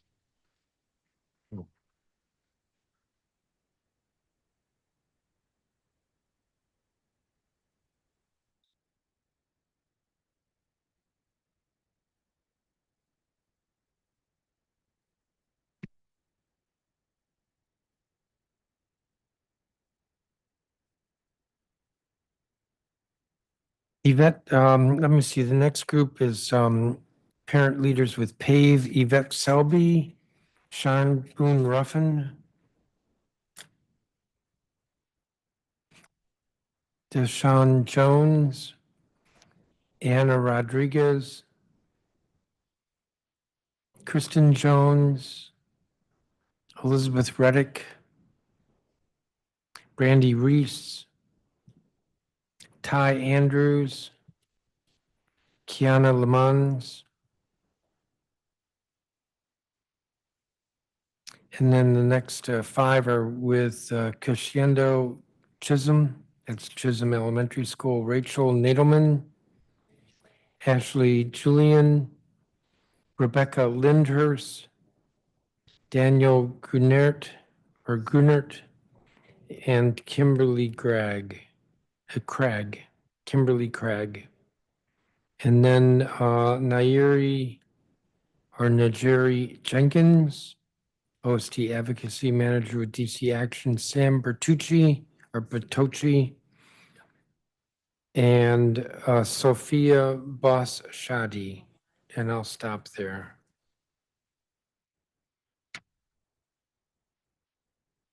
Let me go back up to the top. Yvette Selby, is she here?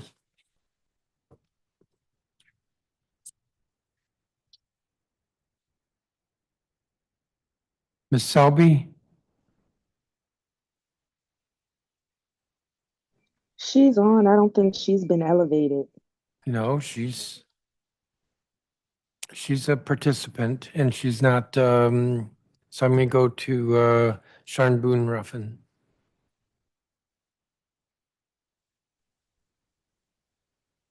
Good afternoon, Chairman Mendelson and members of the council. I'm Sean Boone Ruffin, a Ward 8 resident and a PAVE Ward 8 and citywide PLE board member. I'm also a Dunbar High School Engineering Academy and a future Learn Charter School Academy parent. Thank you for the opportunity to testify. I'm excited to share my perspective as both a parent and an educator on the importance of supporting DC public school students through specialized schools programs. I would like to start with a big thank you for their investment in programs that support our students like dual enrollment. My daughter is currently enrolled in dual enrollment classes at Nova through her high school. She also had a great experience at George Mason University as well as Bard University. She plans on continuing her dual enrollment classes through the summer and the rest of her time in high school so she can graduate prepared to enter college. Not only can dual enrollment support high-flying students, but it can also serve as an access point for recovering of the credits and re-engage students with school. Certain dual enrollment courses can be used for credit recovery, giving kids a way to get back on track to graduate from high school. We must continue to fund dual enrollment and expand programming so that all students can take advantage of dual enrollment and reach their goals. As we continue to fund various specialized programs, it is important for us to implement them with fidelity and that there's a clear communication with students and parents. We have many different, exciting, and innovative programs happening in DC Public Schools. Let's make sure that the parents and students know what is available to them, especially in this tough budget year. We want parents to have a clear understanding of how their students' educational journey is being impacted in both a positive and negative way. Finally, I urge DCPS to clarify the process of graduating early. Through a combination of AP Honors Pilot Program at Dunbar Senior High School and her dual enrollment courses, my daughter is on track to graduate high school early. However, we have faced many different challenges in the process of certifying that she will and continue to graduate early. I ask DC Public Schools to clarify the process for graduation early, especially as OSSI redesigns the graduation requirements. Thank you for this opportunity to testify, and I continue to look forward to our partnership, and I appreciate you and what you're doing for DC kids. I'm here for any questions. Thank you, Ms. Ruffin. Deshaun Jones? Good afternoon, Chairman Mendelson. My name is Deshaun Jones. I'm a Ward 7 and citywide PLE board member. I actually reside in Ward 7 as well. I'm a district public school Anacostia Senior High School graduate, and I have my bachelor's in sociology and anthropology from the University of District of Columbia. I read an article from the DC Policy Center that was published in 2024 that was talking about and discussed the impact of COVID relief funds that expired in 2025 and how that money was very beneficial in the increase of the reading and the math scores from our 4th and 8th graders, which was the highest in the nation. Even though DC is a city, we outnumber all of the rest of the states. I just really want you to know that high impact tutoring can be a game changer for students. My youngest daughter is currently in the 3rd grade, and I know that her math and reading proficiency levels in the 3rd grade are indicative of her future success. I want my daughter to achieve her wildest dreams, and I want her to be able to succeed by using the high impact tutoring program. I've seen the positive impact DCPS has had on my children's lives and their ability to succeed after they graduate. We must continue to invest in programs that strengthen our students' academic ability to ensure all DCPS students can achieve their goals. Recently, I attended PAVE's K-5 Literacy Night, where we heard from a panel of literacy experts and learned how to advance our students' literacy proficiency. One of those experts was Dr. Helen Burr, the director of DCPS Reading Clinic. It was inspiring to hear her work, which she leads, that DCPS is investing in. Training teachers in the science of reading is essential in supporting our students' literacy skills. The work DCPS Reading Clinic has accomplished is having positive impact on our students. We must continue to fund efforts like this in order to improve literacy skills. 3 of my students have graduated from DCPS schools. A program like this would have been greatly beneficial in their early days of their educational journey. I was really pleased to have the opportunity to testify here today, and if you have any questions for me, I'll be happy to answer. Thank you. Thank you, Mr. Jones. Anna Rodriguez? Good afternoon. My name is Ana Rodriguez, and I'm here today as a mother and an advocate, not just for my daughter, but for every student who is ready to learn, yet is denied opportunity because of rigid systems that prioritize structure over students' readiness and equity. My daughter is a current freshman at McKinley Tech taking geometry this year, but in 8th grade, she was ready for algebra. She had an interest, the potential, and the motivation, but despite that, she was told no, not because she wasn't prepared, but because of a cohort model that limits access based on predetermined number of seats. When those seats are filled, no matter how capable your child is, they are told there is no room for them. I had to fight. I had to find an advocate. I had to pay out of my own pocket just to get her the education she was ready for. I had to plead my case in meetings. And in the end, I had to make the heartbreaking decision to remove her from the school just so she could access algebra. And the question, I still haven't gotten an answer to this. What is the point of summer algebra accelerator program if they aren't even used to determine readiness or placement into algebra? My daughter completed that program. She did the work and proved she was ready, and still she was denied access because she didn't have the right cohort. This is not just a policy failure. It's a failure of common sense and equity. Algebra is not just a class, it's a critical gateway course. It determines whether students can move on to geometry, algebra 2, and more advanced math. It affects their ability to pursue STEM careers, college readiness, and long-term academic success. If students are blocked from algebra, they are blocked from opportunity. Even with DCPS launching new math initiatives, we've been told it could take 5 years to see meaningful change. But what about students right now? What about the families who can't afford to pay outside courses or fight the system every step of the way? That's why this must be more than just a conversation. It must be a budget priority. Equity without funding is just talk. If we are serious about improving access to algebra, then we must invest in it. That means funding additional seats, adopting flexible placement policies, and ensuring that summer programs like the Algebra Accelerator serves as a real intentional pathway, not dead ends. Equity in education doesn't happen by accident. It happens when we budget for it. Does that conclude your statement? What do you mean your daughter was not in the right cohort? What's a cohort?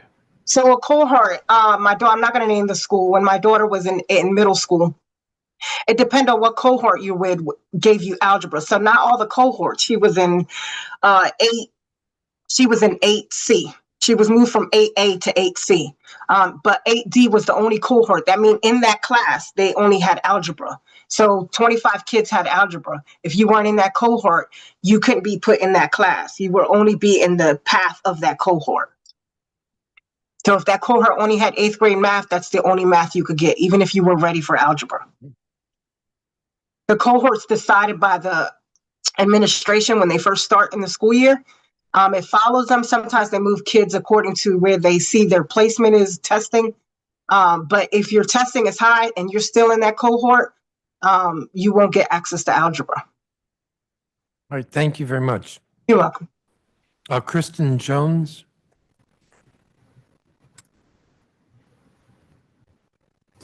Afternoon.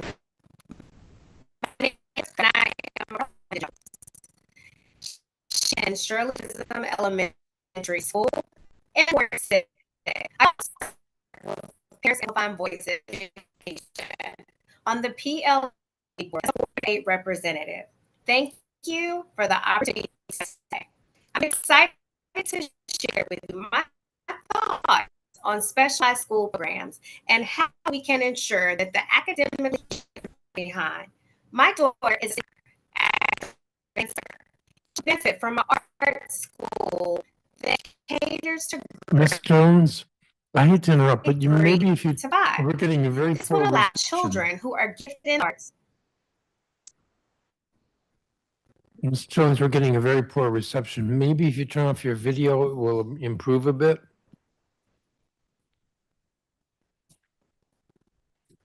And maybe not. I don't know if you're speaking. Absolutely. Is this better, Chairman? Oh, yes, it is. Please proceed. This is better? Yes. Yes.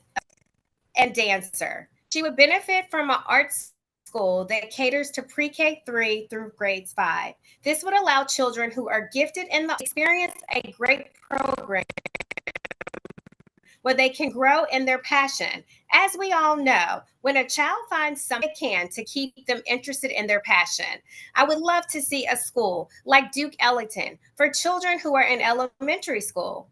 I know that all wards in the District of Columbia would love to have a school like Duke Ellington for children of younger ages. Next, I would like to focus a lot of attention on raising students. I know that we focus a lot of attention on raising students' test scores and providing tutoring services to students who are underachieving. I would like to make sure that we do not forget about the students who are high achievers. Years, my daughter has scored great on the PARCC test and iReady exams, in which she also achieved her stretch goals. I would love to see a plan at every DCPS school that challenges kids at grade level. I do not want my other students like her to feel like she is not important or left behind because there is no focus on students who are flying high for specialized schools programs in the current budget. I would also like to encourage the council and DCPS to think about what programs we can and that will push all students forward, including our students who are achieving at or above grade level. Finally, I would also like to ask DCPS to seriously consider the benefits of an art-focused schools for grades pre-K 3 through 5. Thank you for your time, and I welcome any questions. Thank you, Ms. Jones. It was better, but not great. But I think we got most of your testimony. I don't have a written statement, if you could provide that. Elizabeth Reddick? Yes, sir, I'm here. Please proceed. Good morning, Chairman Mendelson. My name is Elizabeth Reddick. I am a Ward 7 resident with a 7th grader at Monument Academy. I'm also an ANC commissioner and a paid parent leader. I'm here today to advocate about the importance of advancing equity in education. The district is making great strides in recovering from the academic learning loss of COVID, and I am proud to see the literacy numbers climb in both math and reading. I appreciate DCPS existing investments in literacy, such as the DCPS Reading Clinic, which trains teachers on research-backed ways to teach reading and provides one-on-one tutoring after school. These efforts are critical to improving literacy as they include working with both educators and students. DCPS should continue to support the DC Reading Clinic and invest in similar programs for students in upper grade bands. In celebration of such accomplishment and work being done around literacy, we also need to recognize that not every child will go to their neighborhood school, and most Ward 7 children are going outside of their neighborhood schools. So we should focus on extending programming and community school partnerships. While the DME should define a strategy to increase seats and improve feeder patterns for high demand programs, such as foreign languages and technical education, we need to place supports to ensure that the students accessing these programs are better equipped to finish them. We need to start looking at all of the separate programs together. We have a universal preschool. However, I have yet to see a design that follows a 3-year-old on a journey to high school graduation. I have yet to see a plan for scenarios for identifiers as a response to student performance. I haven't seen how programs at one campus are built upon in the next school. This is how you build a feeder pattern, by connecting the successes of the lower school as preparation for the upper school. I encourage DCPS to find a way to ensure these high-impact tutoring programs have permanency and that they are working with teachers. Both high-impact tutoring and literacy interventions at each grade band are equally necessary to eradicate illiteracy. Finally, train teachers on how to adjust their curricula to allow for these programs and to ensure there is congruency between the work being done in the classroom and work being sent home. Technique is extremely important, but it's equally important that the students are learning how to access the content that is currently in place. Thank you. Thank you, Ms. Reddick. Brandy Reese? I don't think she's here. Ty Andrews? Yes, good afternoon, Councilman. My name is Taisha Andrews, and I'm a proud Ward 8 resident and mother of two amazing children, Terrence Jr., a student at Mary H. Plummer Elementary, and Amari, who attends McKinley Tech. I also serve with PAVE as a parent leader and for Ward 8. And I'm also the first vice president of McKinley Tech's PTO and a parent LSAT member at Plummer. Thank you for the opportunity to testify here today. I'm here because I believe that in DCPS, mental health is academic health. And without it, our students, especially in Ward 7 and 8, will continue to be left behind. DCPS can't reach its academic goals without prioritizing emotional wellness. According to Empower K-12's 2024 DCK results, only 13% of Ward 7 students and 10% of Ward 8 students are proficient in math. These aren't just academic stats. They reflect the real impact of trauma, housing instability, violence, and chronic stress on our children's ability to learn. We must treat mental health not as a support, but as a foundation. Ms. Christina Hansen testified the other day and made a point that stuck with me. Her point was that high impact tutoring was only a bandage to increase test scores in the city. And I completely agree with her and would like to add that the real disease that needs to be cured is mental health. If we provide foundational mental health support throughout DCPS, our children would soar, because if a student is homeless and unsure if they will eat after school, no matter how hard a student studies and participates in tutoring, if they do not have the mental capacity to focus on the work at hand, the issue is still there. It's not just the students, parents, and educators who are overwhelmed. When caregivers are struggling mentally, it's harder to get kids to school, help with homework, or advocate for services. And when educators are under-supported, burnout leads to turnover and instability. Everyone in the school community deserves mental support. Out of school time programs have been essential for my family, and I had to fight for my son to get into an out of school program, only for it to shut down due to loss of funding. These programs also help children build confidence, access mentorship, and are safe space after school. But they're out of reach for many families due to funding cuts, limited locations, and lack of transportation. Out of school time programs are essential for mental health as well. I'm deeply concerned about the $3 million in one-time funding being zeroed out in the future years for the DME's budget. If we're serious about equity, we must invest in OST and mental health and expand partnerships with OSSI, the DME, and DPR so that no child is cut from growth opportunities. I urge this body to restore the millions of dollars cut from school-based mental health services, and also try to restore money for out-of-school time programs that help boost mental health within our youth. If we want our kids to succeed in school, we must care for their mental and emotional health. A mentally healthy student is a successful student. And that's all the future that all DC families that's all the future of DC families deserve. Thank you for your time. Thank you, Ms. Andrews. Tiana Lemons.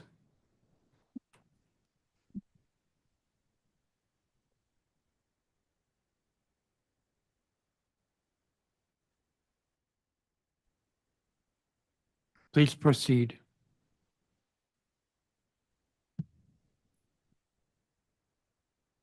Nelson. My name is Lamont. I'm a proud Ward 7 resident and paid per leader. Always attend today to speak about the importance of support programs that improve our students' academic achievement. The district and DCPS has made serious investments in students' learning after the COVID-19. The results of these investments were shown in the most recent NAEP report card, with DC showing the most gain in math and reading.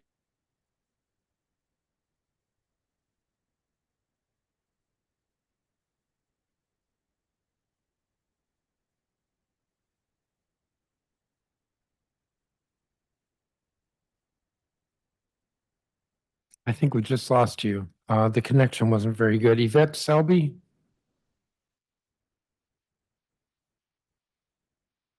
Please proceed, Ms. Selby. Good afternoon, Chairman Mendelson and the Committee of the Whole. My name is Yvette Selby. I serve on the advisory board and the Ward 5 Parent Leader Board with PAVE Amplifying Voices in Education. I have twins currently in college, and both are graduates of DC schools, Capital City and McKinley Tech. First, I'd like to thank the mayor for prioritizing education in the budget, specifically the $3 million allocated to high impact tutoring. These are important investments. I'm here today to advocate for maintaining and expanding funding for high impact tutoring, academic enrichment, particularly in math, to support students across all schools. Both of my children benefited from in-school and out-of-school enrichment programs, especially in math and science. My daughter in particular has a visual disability that made it difficult for her to grasp mathematical concepts early on. Before her disability was diagnosed, she was often simply told, try harder. This is the same approach many of our children face when they struggle with math, an approach that lacks the targeted support and individualized strategies that can make a difference. So I think that one of the key things is that she was able to get the support that she needed and she is excelling. This experience highlights a big gap in our education systems. While we provide strong professional development for teachers and literacy and ample resources for parents and students to improve reading, the same level of consistent, well-funded, evidence-based support for math learning isn't always available. This is why high impact tutoring is so crucial. Research shows that when we implement evidence-based tutoring programs with high quality curricula and sustained engagement, students achieve better outcomes. These programs help close learning gaps, accelerate student progress, and move us closer to obtaining educational equity, especially for our Black and Brown students. We are already seeing that math proficiency in DC tends to decline significantly starting in middle school. High impact tutoring, again, will reverse this trend. DCPS must continue to lead this effort and ensure these programs reach students equitably across all schools. The funding is not optional, it's essential. I'm deeply concerned that if we scale back funding now or fail to aggressively support academic growth, our students will be left behind in a competitive global society. Every child in DC deserves equitable access to high quality academics, tutoring, enrichment programs to help them grow and thrive. Let's work together to make that a reality. Thank you for the opportunity to testify and share my perspective on what our students need for a brighter future. Thank you, Ms. Selby. Let's try Ms. Lamons again. Jana Lamons? Good morning, Chairman Nelson. Can you hear me? Yes. Great. My name is Quiana DeMars. I'm a proud Ward 7 resident and paid parent leader. All my children attend DC public schools. I'm here today to speak about the importance of supporting programs that improve our students' academic achievement. The district and DCPS have made serious investments in students' learning, especially as they return to school after the COVID-19 pandemic. The results of these investments were shown in the most recent NAEP report card, with DC showing the most gain in math and reading. We must continue to invest in programs that we know works to ensure our students build on this progress and continue to lead the nation. To do this, we must support high-impact tutoring programs. These give the chance for students to receive the support they need. My son Clever has previously worked with a tutor and showed significant improvement in his confidence and skills. The small groups and or one-on-one environment give children a space to ask questions, try without fear of failure, and ultimately grow their skills. Not only must we invest in high impact tutoring, but we must implement high quality instructional material. We need our children to be learning from a curriculum that research shows works. We want our children to have access to the best content and activities to help them grasp what they are learning. Oftentimes, when I ask my son how was his day, I get an answer that's related to his recess or lunch with his friends. I want our children to come home from school excited and ready to talk about what they have learned. High quality instructional material that are relevant and engaging can help make this a reality for our children in the DC public schools. We want DC children to reach long-term success, to be able to stay in DC and to achieve their goals. DCPS can help set this up for them. This is why we must continue to invest in programs that strengthen our students' math and literacy skills. Thank you for the opportunity to testify today, and I'm open to any questions. Thank you, Ms. Lamons.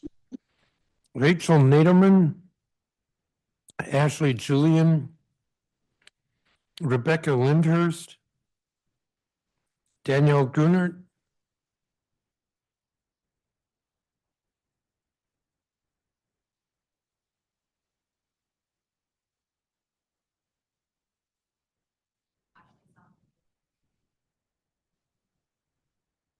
Well, they better hoof it.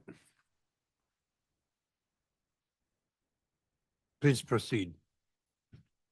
Good afternoon. My name is Dan Grunert. I have 2 kids at Chisholm Elementary School. My oldest son, Luke, is 6. Can't tie his own shoes. He's never left the Eastern Time Zone, but he speaks and understands Spanish. I'd very much like to keep it that way, so I'm here in support of a feasibility study for a middle school at the Chisholm campus. You've already heard the testimony about the data and the facts and the figures on why this is objectively a good idea and a chance to capitalize on a very rare opportunity as we begin the modernization process. You've heard about the increased access to educational equity, fostering community development, but on a much more foundational level, this is an opportunity to build on the success we already have. With the council's help, we've transformed what was John Tyler Elementary School into a sought-after, growing, and increasingly successful dual language elementary school in Southeast DC. People want to go there. Parents want to send their kids there. Build on that progress. There is simply no good reason not to, only excuses that don't hold up. It's going to be inconvenient, change the planning of the schedule. Inconvenient? Sure. Insurmountable? Absolutely not. Do the feasibility study, get it right. Let's figure out the best way to do this. Any temporary inconvenience will be far outweighed by the long-term benefits. It'll be too expensive. Look at the cost comparisons. The additional expenses in light of the money that's already been allocated for this project is minimal compared to the non-financial costs of not doing it. The drop of enrollment, the loss of education enthusiasm, and the simple fact that there's no viable alternative for these kids who have spent so much time learning another language. I also want to talk a little bit about the education campus opposition, the concerns with housing pre-K students with 8th graders. In some circumstances, that's worth further discussion. But dual language is simply different. The immersion is the point. The exposure to the language to older students who have been through the program is the point. I want my kindergartner daughter to see the 8th graders in her school put on their class play in Spanish, so she can be as proud of the community we're building as I am. There is simply no reason not to pursue this. The obstacles can be overcome, and there's no opposition to speak of. No one from this city and this community is coming out opposing educational equity or pushing back against increased access to dual language instruction. This is an opportunity to keep DC great, and I hope you make the most of it. Thank you. Thank you, Mr. Grunert. Kimberly Craig, Nairi Jenkins?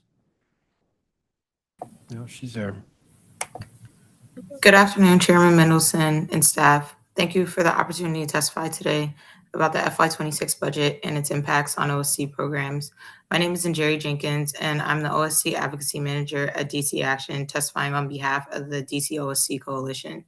OSC programs are essential for thousands of DC youth. They offer safe, enriching environments that support academic success, mental health, and positive youth development. These programs also create multiplier effects, not only for students, but for families, giving parents the peace of mind and stability they need to work and support their households. We saw these benefits firsthand in testimony shared on Wednesday of this week during the OSCE hearing. Students from Fresh Farm Foodprint spoke directly about how their OSC program has supported their learning and growth. Their voices made clear what data already tells us. When students have access to safe, enriching spaces after school and in the summer, they thrive. Last year, the district helped providers by covering operational costs like security and custodial services in DCPS buildings.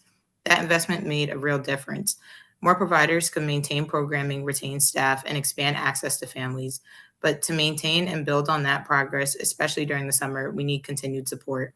Currently, summer coverage is limited, and providers often have to pay out of pocket for building use after 4 p.m., which can cost hundreds of dollars per week per site.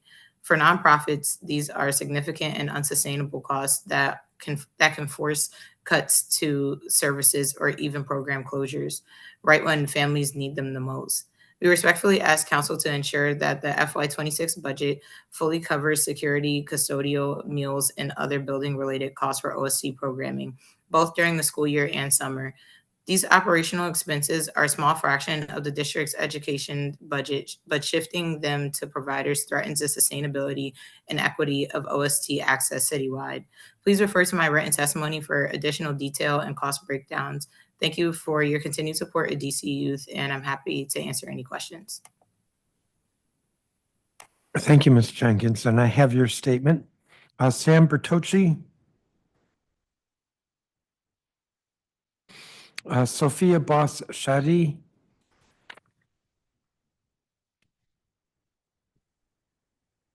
Hi there. Can you hear me? Yes. Okay. Good afternoon. Good afternoon, Chairman Mendelson and members of the council and public. Thank you for this opportunity to testify today. My name is Sophia Bashadi. I'm a Ward 6 resident as well as the lead organizer with the Fair Budget Coalition. Here at Fair Budget, we believe that safety is investing in community and in young people. And today I'm here to uplift a very important recommendation in Fair Budget's platform that I'm especially proud of because some of our incredible constituent leaders worked together to write and support this recommendation. It is our recommendation that we reallocate police funding from the unfilled full-time employee bucket towards community schools.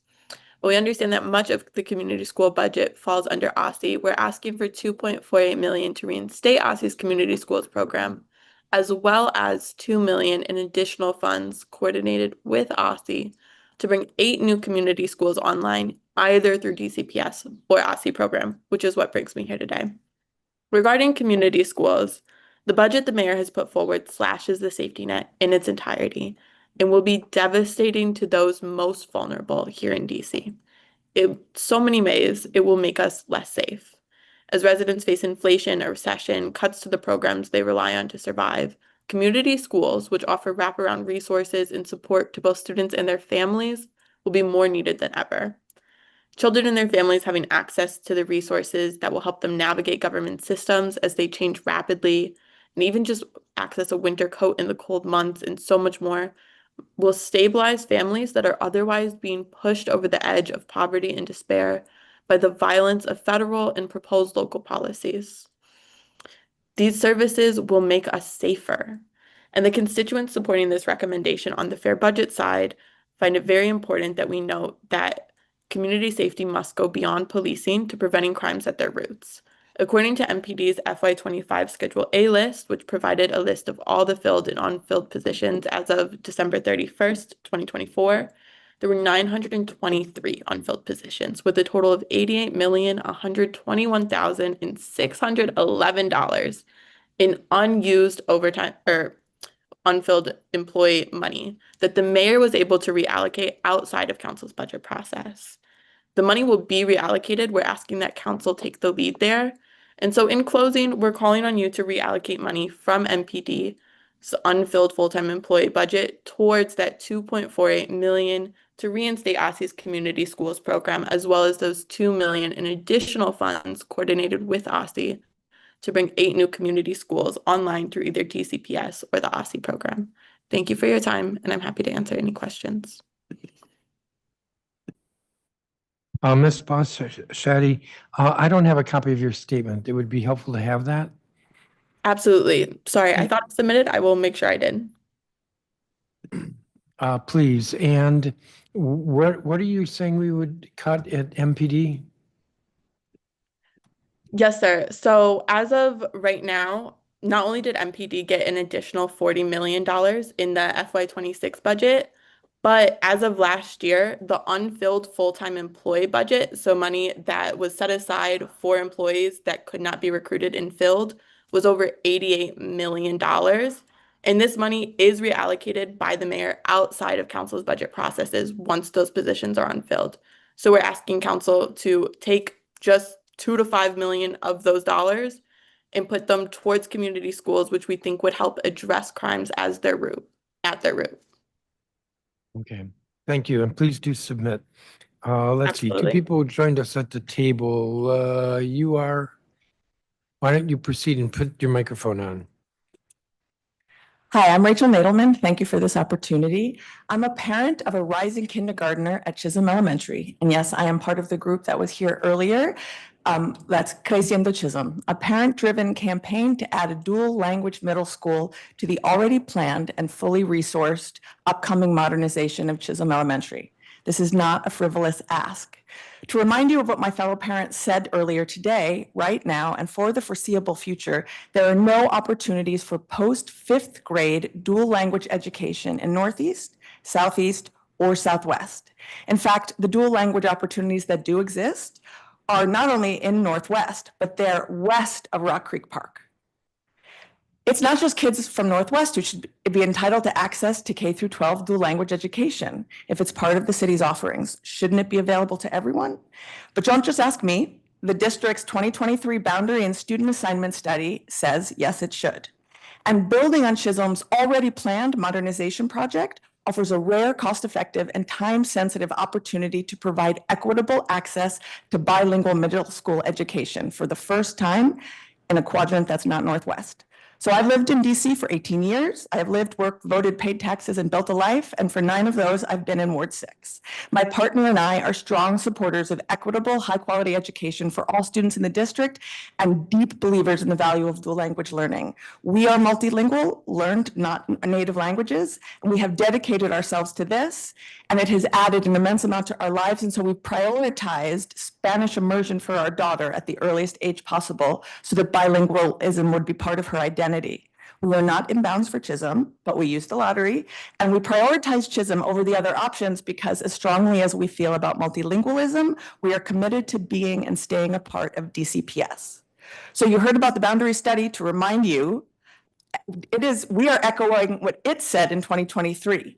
DC must create clear, geographically reasonable feeder pathways from dual language elementary schools to at least one nearby dual language middle school. And it mentions Chisholm in Ward 6. It mentions Houston Elementary in Ward 7 because that is not available to us. So here we are a few weeks from the end of the school year, 24-25, just a little bit more than half a year from the beginning of 2026, and there's no plan and no evidence of a plan to meet this deadline. So a Chisholm K-8 education literally builds on an existing scheduled and imminently upcoming project. It is the only concrete plan on the table right now.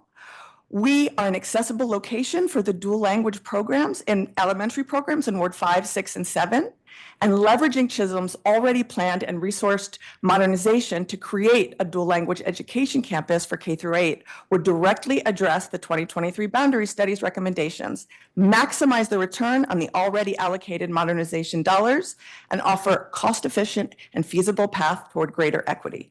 Please commission a formal feasibility study and put money in it in the 2026 budget. Thank you. Thank you, Ms. Nadelman. And you must be Kimberly Craig. Yes. Please proceed. Hi.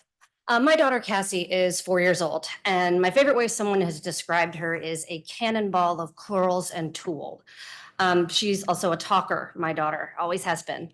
So when she started pre-K3 at Chisholm Elementary, her dad and I wondered if she would struggle with Spanish immersion instead of communicating in English the way she's used to. What I didn't realize, though, was that learning Spanish would augment all of her communication skills. We were getting ready for school recently, and she was playing with her toys, ignoring requests, and generally acting like I didn't exist. Just as our morning was about to officially transition from annoying to rough, she muttered under her breath, "Estoy frustrada." And my first reaction was, how dare? ¿Tú estás frustrada? I am the one who's frustrated. You need to put on clothes. We need to go to school. I need to go to work. I was frustrated. She was overwhelmed. She was being asked to do too many things, and she couldn't communicate that in English. So she switched to Spanish. I told her, yo estoy frustrada también. Tú necesitas ropa. Necesitamos ir a la escuela. Yo necesito ir a mi trabajo. Ayúdame, Mia. Being a kid is hard. Having someone tell you what to do all the time is hard. Dealing with adults and their timelines and their big grown-up feelings is hard. What I didn't mention is that my daughter has high-functioning autism. Sometimes communicating how she's feeling isn't just hard, it's impossible. But because she's learning a second language, she had that tool to tell me she was frustrated, to understand she wasn't alone in that feeling, and to hear me ask her for help. Cassie corrects my Spanish pronunciation. She speaks with a Peruvian accent and I don't. She tells me, Mama, in Spanish, hot chocolate is chocolate caliente. Isn't that funny? She isn't just learning Spanish. She's learning that she can speak up to adults when she thinks they're wrong. She's learning that people can use different words but still mean the same thing. She's learning that there's more than one way to talk about how you feel. All of the kids at Chisholm are learning this. The reason we're here today, why so many parents are offering up time that they don't have in order to fight for expanded dual language education at Chisholm, is because we can see that our kids aren't just learning a second language. Being able to speak and understand Spanish is one of the skills that learning a second language is teaching them. Cassie is proud that she speaks Spanish. She's a talker, my daughter. I am here today because in 20 years, I don't want her to say, I used to speak Spanish, but I lost it after elementary school because there wasn't somewhere for me to keep learning. Thank you. Thank you. I don't have a copy of your I will statement if send you want that to over. provide it. That's going to conclude.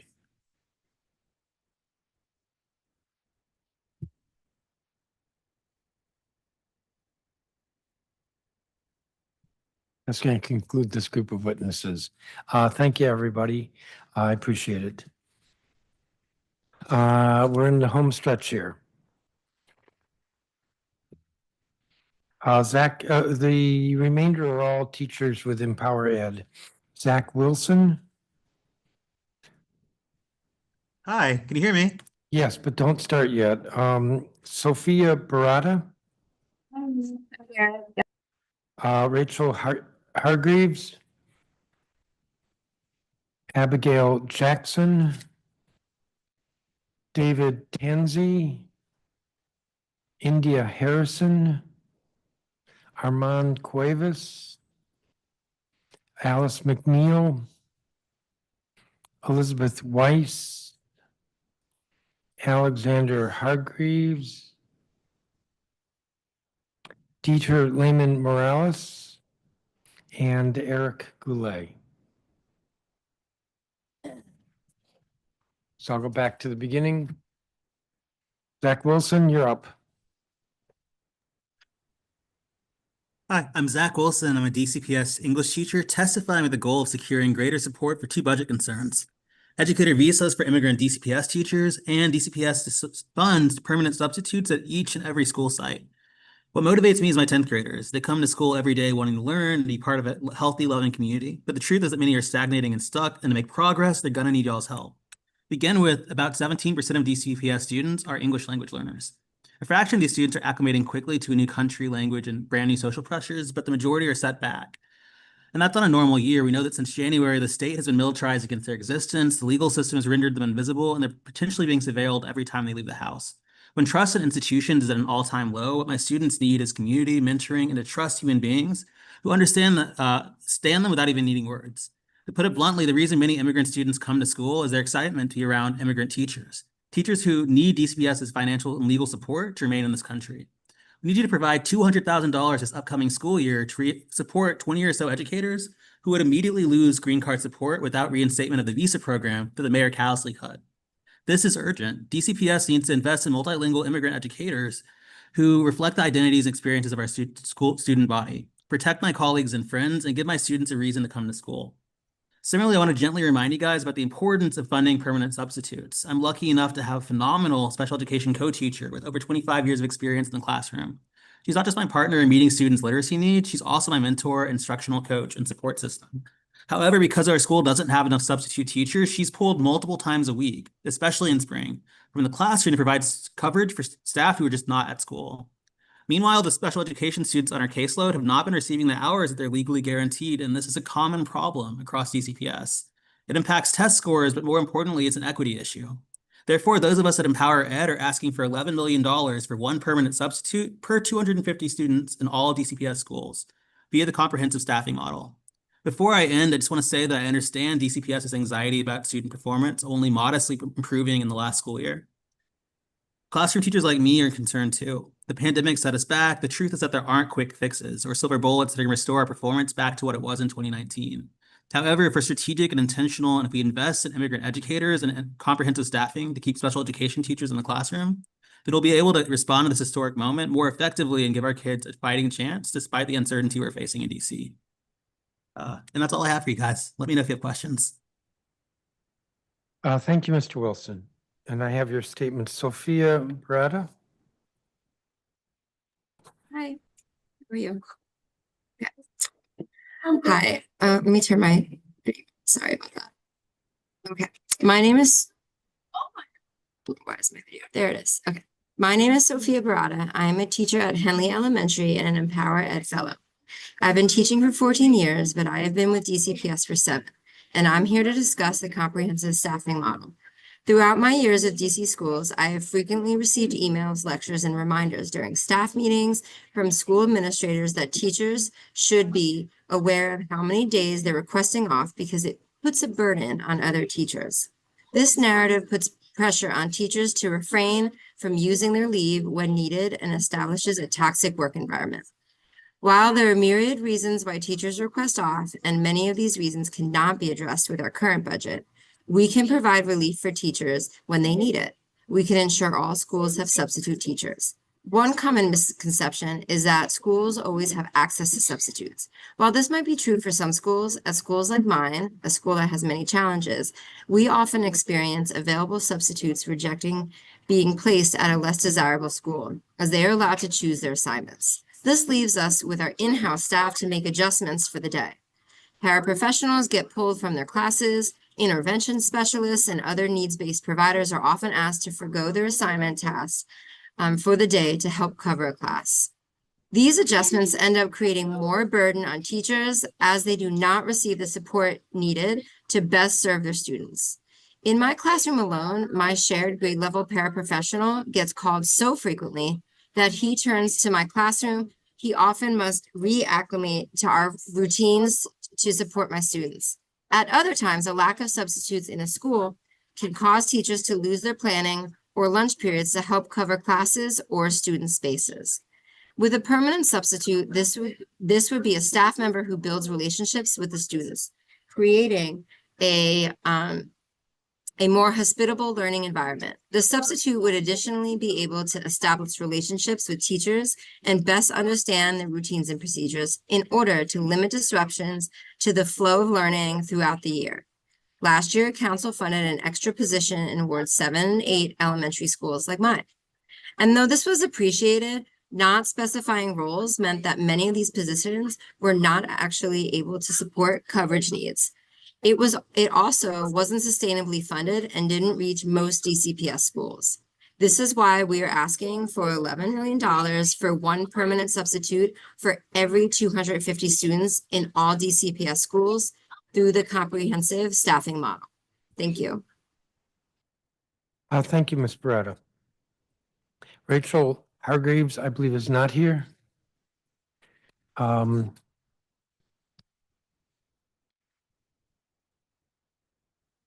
Abigail Jackson. David Tanzi. India Harrison. Armand Cuevas. I'm here. Please proceed. Hello, everyone. My name is Armand Cuevas. I live in Ward 1. I'm a teacher at Jackson Reed High School, and I've worked at Dunbar and 2 other public charter schools, been here since 2017. I've been here for almost 8 years, and I've seen a flurry of teachers come and go. More than ever, I really believe in the importance of teacher retention, and I'm here to advocate for both our international teachers and also a comprehensive staffing model. So as recent as October 2024, the green card policy ended right after the start of the pandemic. And, tons of international teachers were recruited on H-1B visas. They were promised long-term employment. They started families, bought homes. They deeply invested in the communities here, only to realize they don't have a future here anymore. We struggle to fill special education, math, foreign language teaching positions. And these teachers are integral to our communities. At many schools I know, they bring their expertise in various subjects. They speak Spanish fluently and other languages. They make our English our immigrant students or our English language learners feel at home. They hold students accountable, participate in after-school activities, support state testing, and so many other things. In addition to supporting our international teachers, the comprehensive staffing model is integral to our education. I'm an ML teacher, and I want to advocate for lowering the ratio from 1 to 17 to 1 to 13. Our newcomer students need so much support. We deal with heightened deportation fears, and the schools are constantly increasing how much math and reading testing we have to do. So our newcomer students, many of them have interrupted education. They need that extra attention, that small classroom size. Imagine an 18-year-old student. He hasn't been to school since the 6th grade in his home country. Now he is moved here after spending years working on a farm or other jobs, and now he has to take Algebra 2 and read at a higher level, both in math and in Spanish. He's able to do it. These students are able to do it, but they need that smaller class size. They need that extra attention. They need that extra time for explanations and like more tailored education. In addition to lowering the ratio, we also need to consider all the other people that help make a school run. Yes, teachers are the backbone of the school, but I can't tend to my students' social emotional needs while focused on content. That's what social workers and counselors are for. I can call students' parents to deal with their attendance, but we also need attendance counselors who are experts in the attendance law. They know the support that's needed, and they have a deep understanding of that student's absenteeism. So we need 200 to 300K in school year 2025 to 2026, specifically designated for the Green Card program. So bringing this back to our international teachers. We want to hire an attorney, contract an outside firm, or do whatever it takes to restart this program and keep our teachers here. In addition to that, again, we need comprehensive staffing from more ML teachers to smaller class sizes to more counselors and more social workers in all aspects. Test scores are not the end all be all. We need mentally healthy, English proficient, all around skilled students, and not just students who are experts in graphing parabolas. Thank you. Thank you. I do not have a copy of your statement if you would submit it. Rachel Hargreaves, Yes, I'm here. please proceed. Hi, my name is Rachel Hargreaves. I've been a middle school art teacher at Deal for the past 8 years and a fellow with Empower Ed for the past 2. We are currently living through one of the most unprecedented times in our nation's history. While I know we're tired of hearing that phrase, it doesn't seem as though the protective action needed to combat the system has been put in place in our city. At first, we were told that if we kept a low profile, the attacks wouldn't come to DC. We were told that if we kept our heads down, Trump would play golf in Florida and forget about the city he hates to live in. That has not been the current reality. The truth is that the administration has hit DC workers, DC migrants, and DC residents the hardest. And our mayor has bent a knee in every symbolic way possible, from taking down Black Lives Matter Plaza to ensuring our roads will be able to sustain his tanks for his royal birthday military celebration in a few weeks. And now she has bent a knee in the financial sense too, most notably cutting the few systems like the educator visa program that protect our immigrant students, families, and teachers. As the point of contact for my school through the Defend DC advocacy group, I was asked to start messaging about programs that can keep families facing the prospect of deportation and needing childcare for their kids. Because the mayor and chancellor have not greenlit any programming, advocacy, or language surrounding these protective and proactive programs, I was told the information could only be given out to families if they ask for it. If they ask for it, that plan is weaponized ignorance on the part of central office leaders. Deal, for example, has over 100 multilanguage learner students. Of those, 20% have arrived in the country over the last 2 years. These are families that are the least likely to even receive weekly bulletin updates about school pep rallies because they are not in the email system yet. These are the families that are least likely to be called and engaged in their child's education because as educators, we have to speak through a language line translation service. So tell me, how is it a good plan for the chancellor's guidance to be let those parents who may be afraid of their own visa, residency, or citizenship status to call the school and ask to be provided with resources in case their worst nightmare comes true? This is unfortunately my husband and I's last year working for DCPS. We are both highly effective educators who have led their content departments for the past 5 years, but we both teach through history and art about difficult topics surrounding race, gender identity, and immigration. There has been no messaging from central office, our mayor, or our chancellor that makes us feel any confidence about protecting our curriculums when they begin to be questioned by our current federal administration.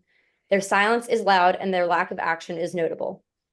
DCPS is always reiterating the importance of a teacher population that was reflected in our students. And yet, with such a large population of newcomer students, we do not have that reflective teacher population. With the proposed cuts to the educator visa program that teacher to student deficit would only get more exaggerated.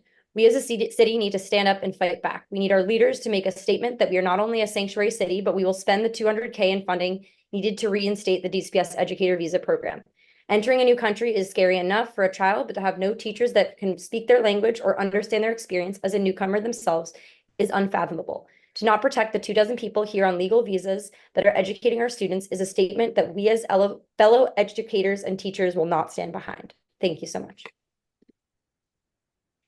Thank you, Ms. Hargreaves. And I do have your statement. Thank you for that. Abigail Jackson.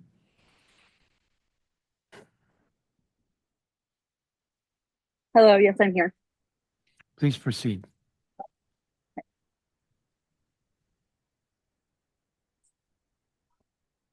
Hello, good afternoon. My name is Abigail Jackson, and I'm an 8th grade teacher at Oyster Adams Bilingual School, where I teach English Humanities, which combines English and social studies at my school. I'm here today to address several issues with the budget, including supporting educator visas, expanding this DCPS study abroad program, funding permanent substitutes, and the comprehensive staffing model. However, I'm primarily going to talk about educator green cards and expanding study abroad, as my perspective relates most strongly to those. But I also am in support of everything that my other colleagues have said regarding staffing and those things as well. First, as a teacher at a bilingual school, I've seen firsthand the impacts and importance of bilingual education to support students in becoming global citizens that value diversity and respect for people from different backgrounds. Just yesterday, I returned from chaperoning the 8th grade Costa Rica field trip, where we spent a week in homestays and engaging in cultural exchange with Costa Rican families and students. Students shared that being able to attend international trips have made them more independent, feel more comfortable and responsible, and strengthen their relationship with peers and teachers and our school community, which is a DCPS value. Additionally, they said it was a valuable opportunity to be immersed in Spanish language and culture. And we received compliments throughout the week from everyone that we were working with, natives that were impressed by our students' respect and ability to engage in cultural customs and Spanish language. As a result, they'll be able to move through their lives with increased understanding, respect, and appreciation. This is especially important right now, given everything that's going on in our current climate. And so one of my first asks is to provide additional support for the DCPS Study Abroad program as well. We're asking for DCPS to allocate $800,000 to double the student slots for DCPS's Study Abroad program, which currently has about 10% interest as there is capacity for students. My school is lucky to have the support from families within our school community that allow us to provide this opportunity for students regardless of cost, meaning we were able to bring 2/3 of the 8th grade class, and cost would not be a barrier for lower income families. This, however, is not an option for all DCPS schools or students, and therefore it is critical for DCPS to continue to provide this opportunity and expand it for all DCPS students. Additionally, I'm calling for you to provide $200,000 in support for the Green Card program and reinstatement of this program. Several of my colleagues have been impacted by this. Said that Washington Teachers Union said that around 300 teachers across the district would have to leave in the next 4 years if this funding is cut. Additionally, at my school specifically, 3 teachers were able to get funding, but there was at least 3 others who were not and will have to leave soon if they do not have access to this funding. This is especially important because we rely on qualified teachers who are fluent in other languages as well as their content to teach. And as my other colleagues have said, this also especially important for all of our students, right? As a school district aiming, as a school district aiming to position ourselves as a leader in equity in education and support all of our students, these are 2 areas that must be prioritized, especially supporting our teachers. So yes, thank you for your time and consideration. Thank you very much. David Tansey. I think I called him already. India Harrison. Alice McNeil. Elizabeth Weiss. I'm here. Please proceed. Good afternoon, council members. My name is Elizabeth Weiss. I'm a proud educator and parent at Brown Education Campus in Carver Langston in Ward 5. I'm here to urge you to fund 3 priorities in the fiscal year 26 budget that will stabilize staffing, improve equitable access to essential services, and retain the educators our students depend on. Every morning, Brown teachers hold our breath as we open an email called Today's Need to Know. It tells us who is losing their planning time or being pulled from their role to cover a class. Yesterday, I was pulled from providing math intervention to supervise lunch. 5 students missed the targeted instruction I had planned. If it had been a SPED teacher pulled instead, it could have been 5 students with disabilities missing the services they're legally entitled to. For teachers, the planning that should happen during the school day is instead pushed into dinner time, bedtime routines, or the only quiet hours many of us get all week. This daily scramble is burning teachers out and disrupting student learning. DCPS should fund $10.6 million to provide 1 permanent substitute per 250 students across the district. Permanent subs reduce chaos, protect planning time, and ensure students see consistent, trusted adults in their classrooms. At my school, we have a strong team of multilingual learner educators. These teachers build trust with families and move student data in meaningful ways. That shouldn't be the exception, it should be the norm across the district. But in DCPS, staffing doesn't always reflect the realities of student needs. As the in-boundary school for one of the city's newcomer shelters, Brown welcomes students throughout the year. Many of them are newcomers with interrupted education. We don't know how many will require IEPs until well after budgets are finalized. Years ago, DCPS eliminated the comprehensive staffing model, calling it too prescriptive, but principals still aren't truly free to staff based on what students need. They're incentivized to prioritize roles tied to tested subjects or accountability metrics. That leaves essential positions like SPED coordinators, counselors, arts teachers, and multilingual learner educators vulnerable.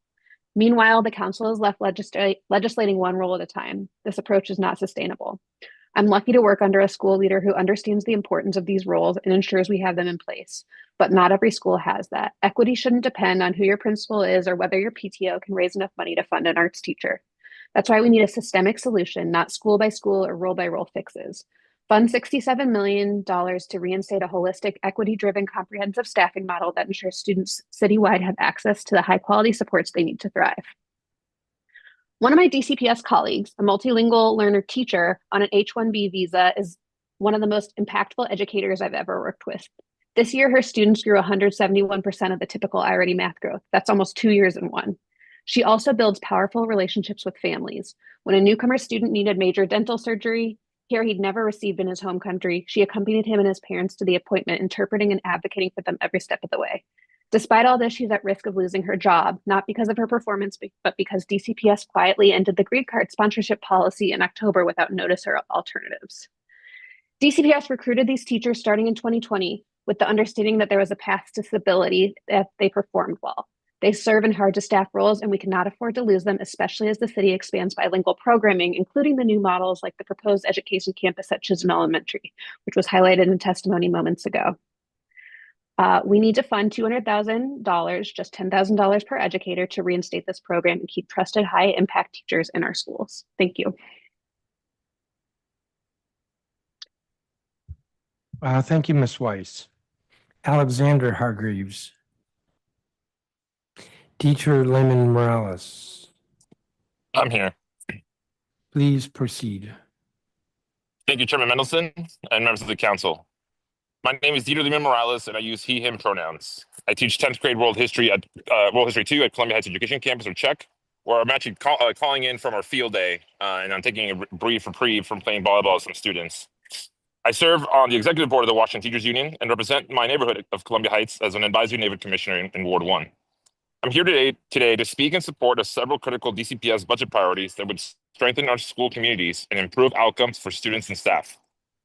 First, I urge the council to allocate $11 million to fund permanent substitutes, at least 1 per 250 students in all DCPS schools. At CHEC, teachers routinely lose their planning time to cover absent colleagues. This isn't sustainable. It contributes to burnout and deprives students of high-quality instruction. Worse still, when classes are split or covered by unfamiliar subs, students suffer from a lack of continuity in relationship. A permanent substitute who is part of the school community would ease the burden on staff and provide students with a consistent, trusted adult. Second, I ask the council to provide $800,000 to expand the DCPS study abroad program. This is one of the most inspiring initiatives our system offers, and yet its capacity is just a fraction of the demand. Imagine the faces of students lining up when they hear about global opportunities, and then imagine their disappointment when they realize they won't be going. In a city like DC, every student should have the chance to build global awareness, explore new cultures, and come back with a renewed sense of purpose. This program doesn't just create memories, it shapes worldviews. Third, DCPS should re-implement a revised comprehensive staffing model to ensure all schools can meet core programmatic needs. We need to stop forcing school leaders into trade-offs between test score metrics and essential personnel like arts teachers, MLL educators, and special education coordinators. A well-rounded, equitable education requires consistent investment in every part of a school's team. A programmatic approach to staffing would help stabilize school culture, improve retention, and ensure students have access to the supports they need. Finally, I am extremely concerned by the decision to cut the educator visa program. These educators bring invaluable linguistic and cultural knowledge to our schools, many of whom were recruited here by DCPS and now face life-altering uncertainty. They also send a powerful message to our immigrant students. Your story belongs here. With federal rhetoric again turning hostile toward immigrant communities, with no help from the mayor, we must be clear DC is different. A $200,000 investment to support 20 educators and reinstate the program is a small cost for the stability and justice it would provide. In closing, I urge you to make these investments in our students, our educators, and the future of DCPS. These are not luxuries. They are basic building blocks of a stronger, more equitable public school system. Thank you for your time and your commitment to DC students.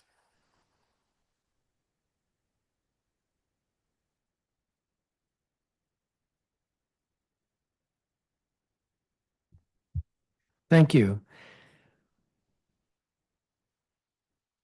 I had earlier called Eric Goulet. He was first on the list and asked to be put to the end. Let me just see if there's anybody else.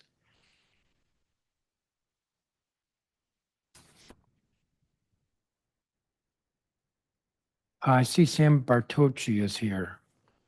You will be the last witness. No pressure though, right? No pressure.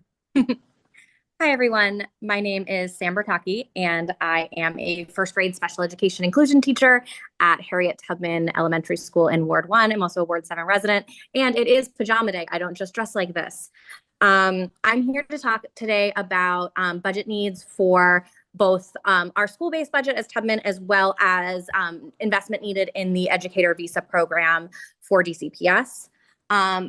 Our school was moved to a swing space this year as part of the renovations. It was a much needed renovation, as our building has had very little renovations since opening in the 1970s.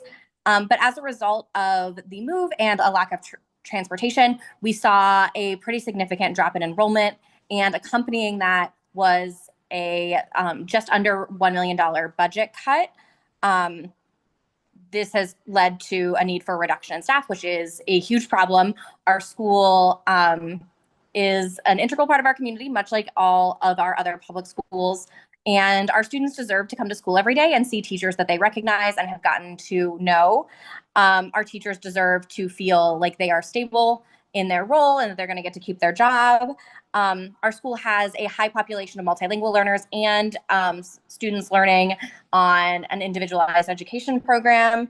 And our school still has managed to outperform in both DIBELS, the dynamic indicators of basic early literacy skills, reading assessment, and iReady for math and reading.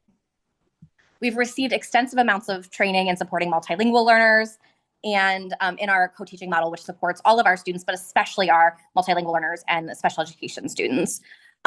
Other members of our community that are integral to the work that we do are our international teachers. We have some of the best teachers in the city who are teaching with us as teachers on a visa right now. And I'm urging council to restore, or I guess add $300,000 to the budget to require a fully staffed green card program. One, because it is the logical thing to do. We are a school system who has shown repeatedly that we have no problem enrolling programs that are dual language or multilingual or international focused, because that is what families want. It's also the morally right thing to do. We recruited teachers telling them that we would give them an opportunity at stable employment, and if they met certain metrics that they are making, they would have support to get a green card. People have started the lives based on what DCPS told them would be happening, buying homes, starting families, being part of communities, only to see that not happening. I also think personally that these teachers bring so much to our community, including supporting our students in seeing teachers that look and have lived experiences more similar to them. And I would ask that those two budget priorities are funded. Thank you. Thank you. And I don't think I have a copy of your statement, if you could provide that. That's going to conclude the testimony for this hearing. Let me get my notes.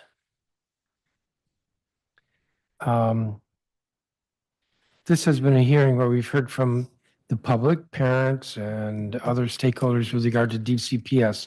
Next Wednesday, June 11th, beginning at 9:30 in the morning, we will hear from the chancellor and any other DCPS school officials with regard to the mayor's proposed budget for fiscal year 26. Testimony could include as well any relevant, well, he's the one who's going to be testifying. The next hearing after that will be next Friday, June 13th. In the morning, we will have testimony on the council's budget as well as the Commission on Arts and Humanities. And June 18th will be a hearing Committee of the Whole is having on all of the legislative measures the mayor has submitted with regard to the budget.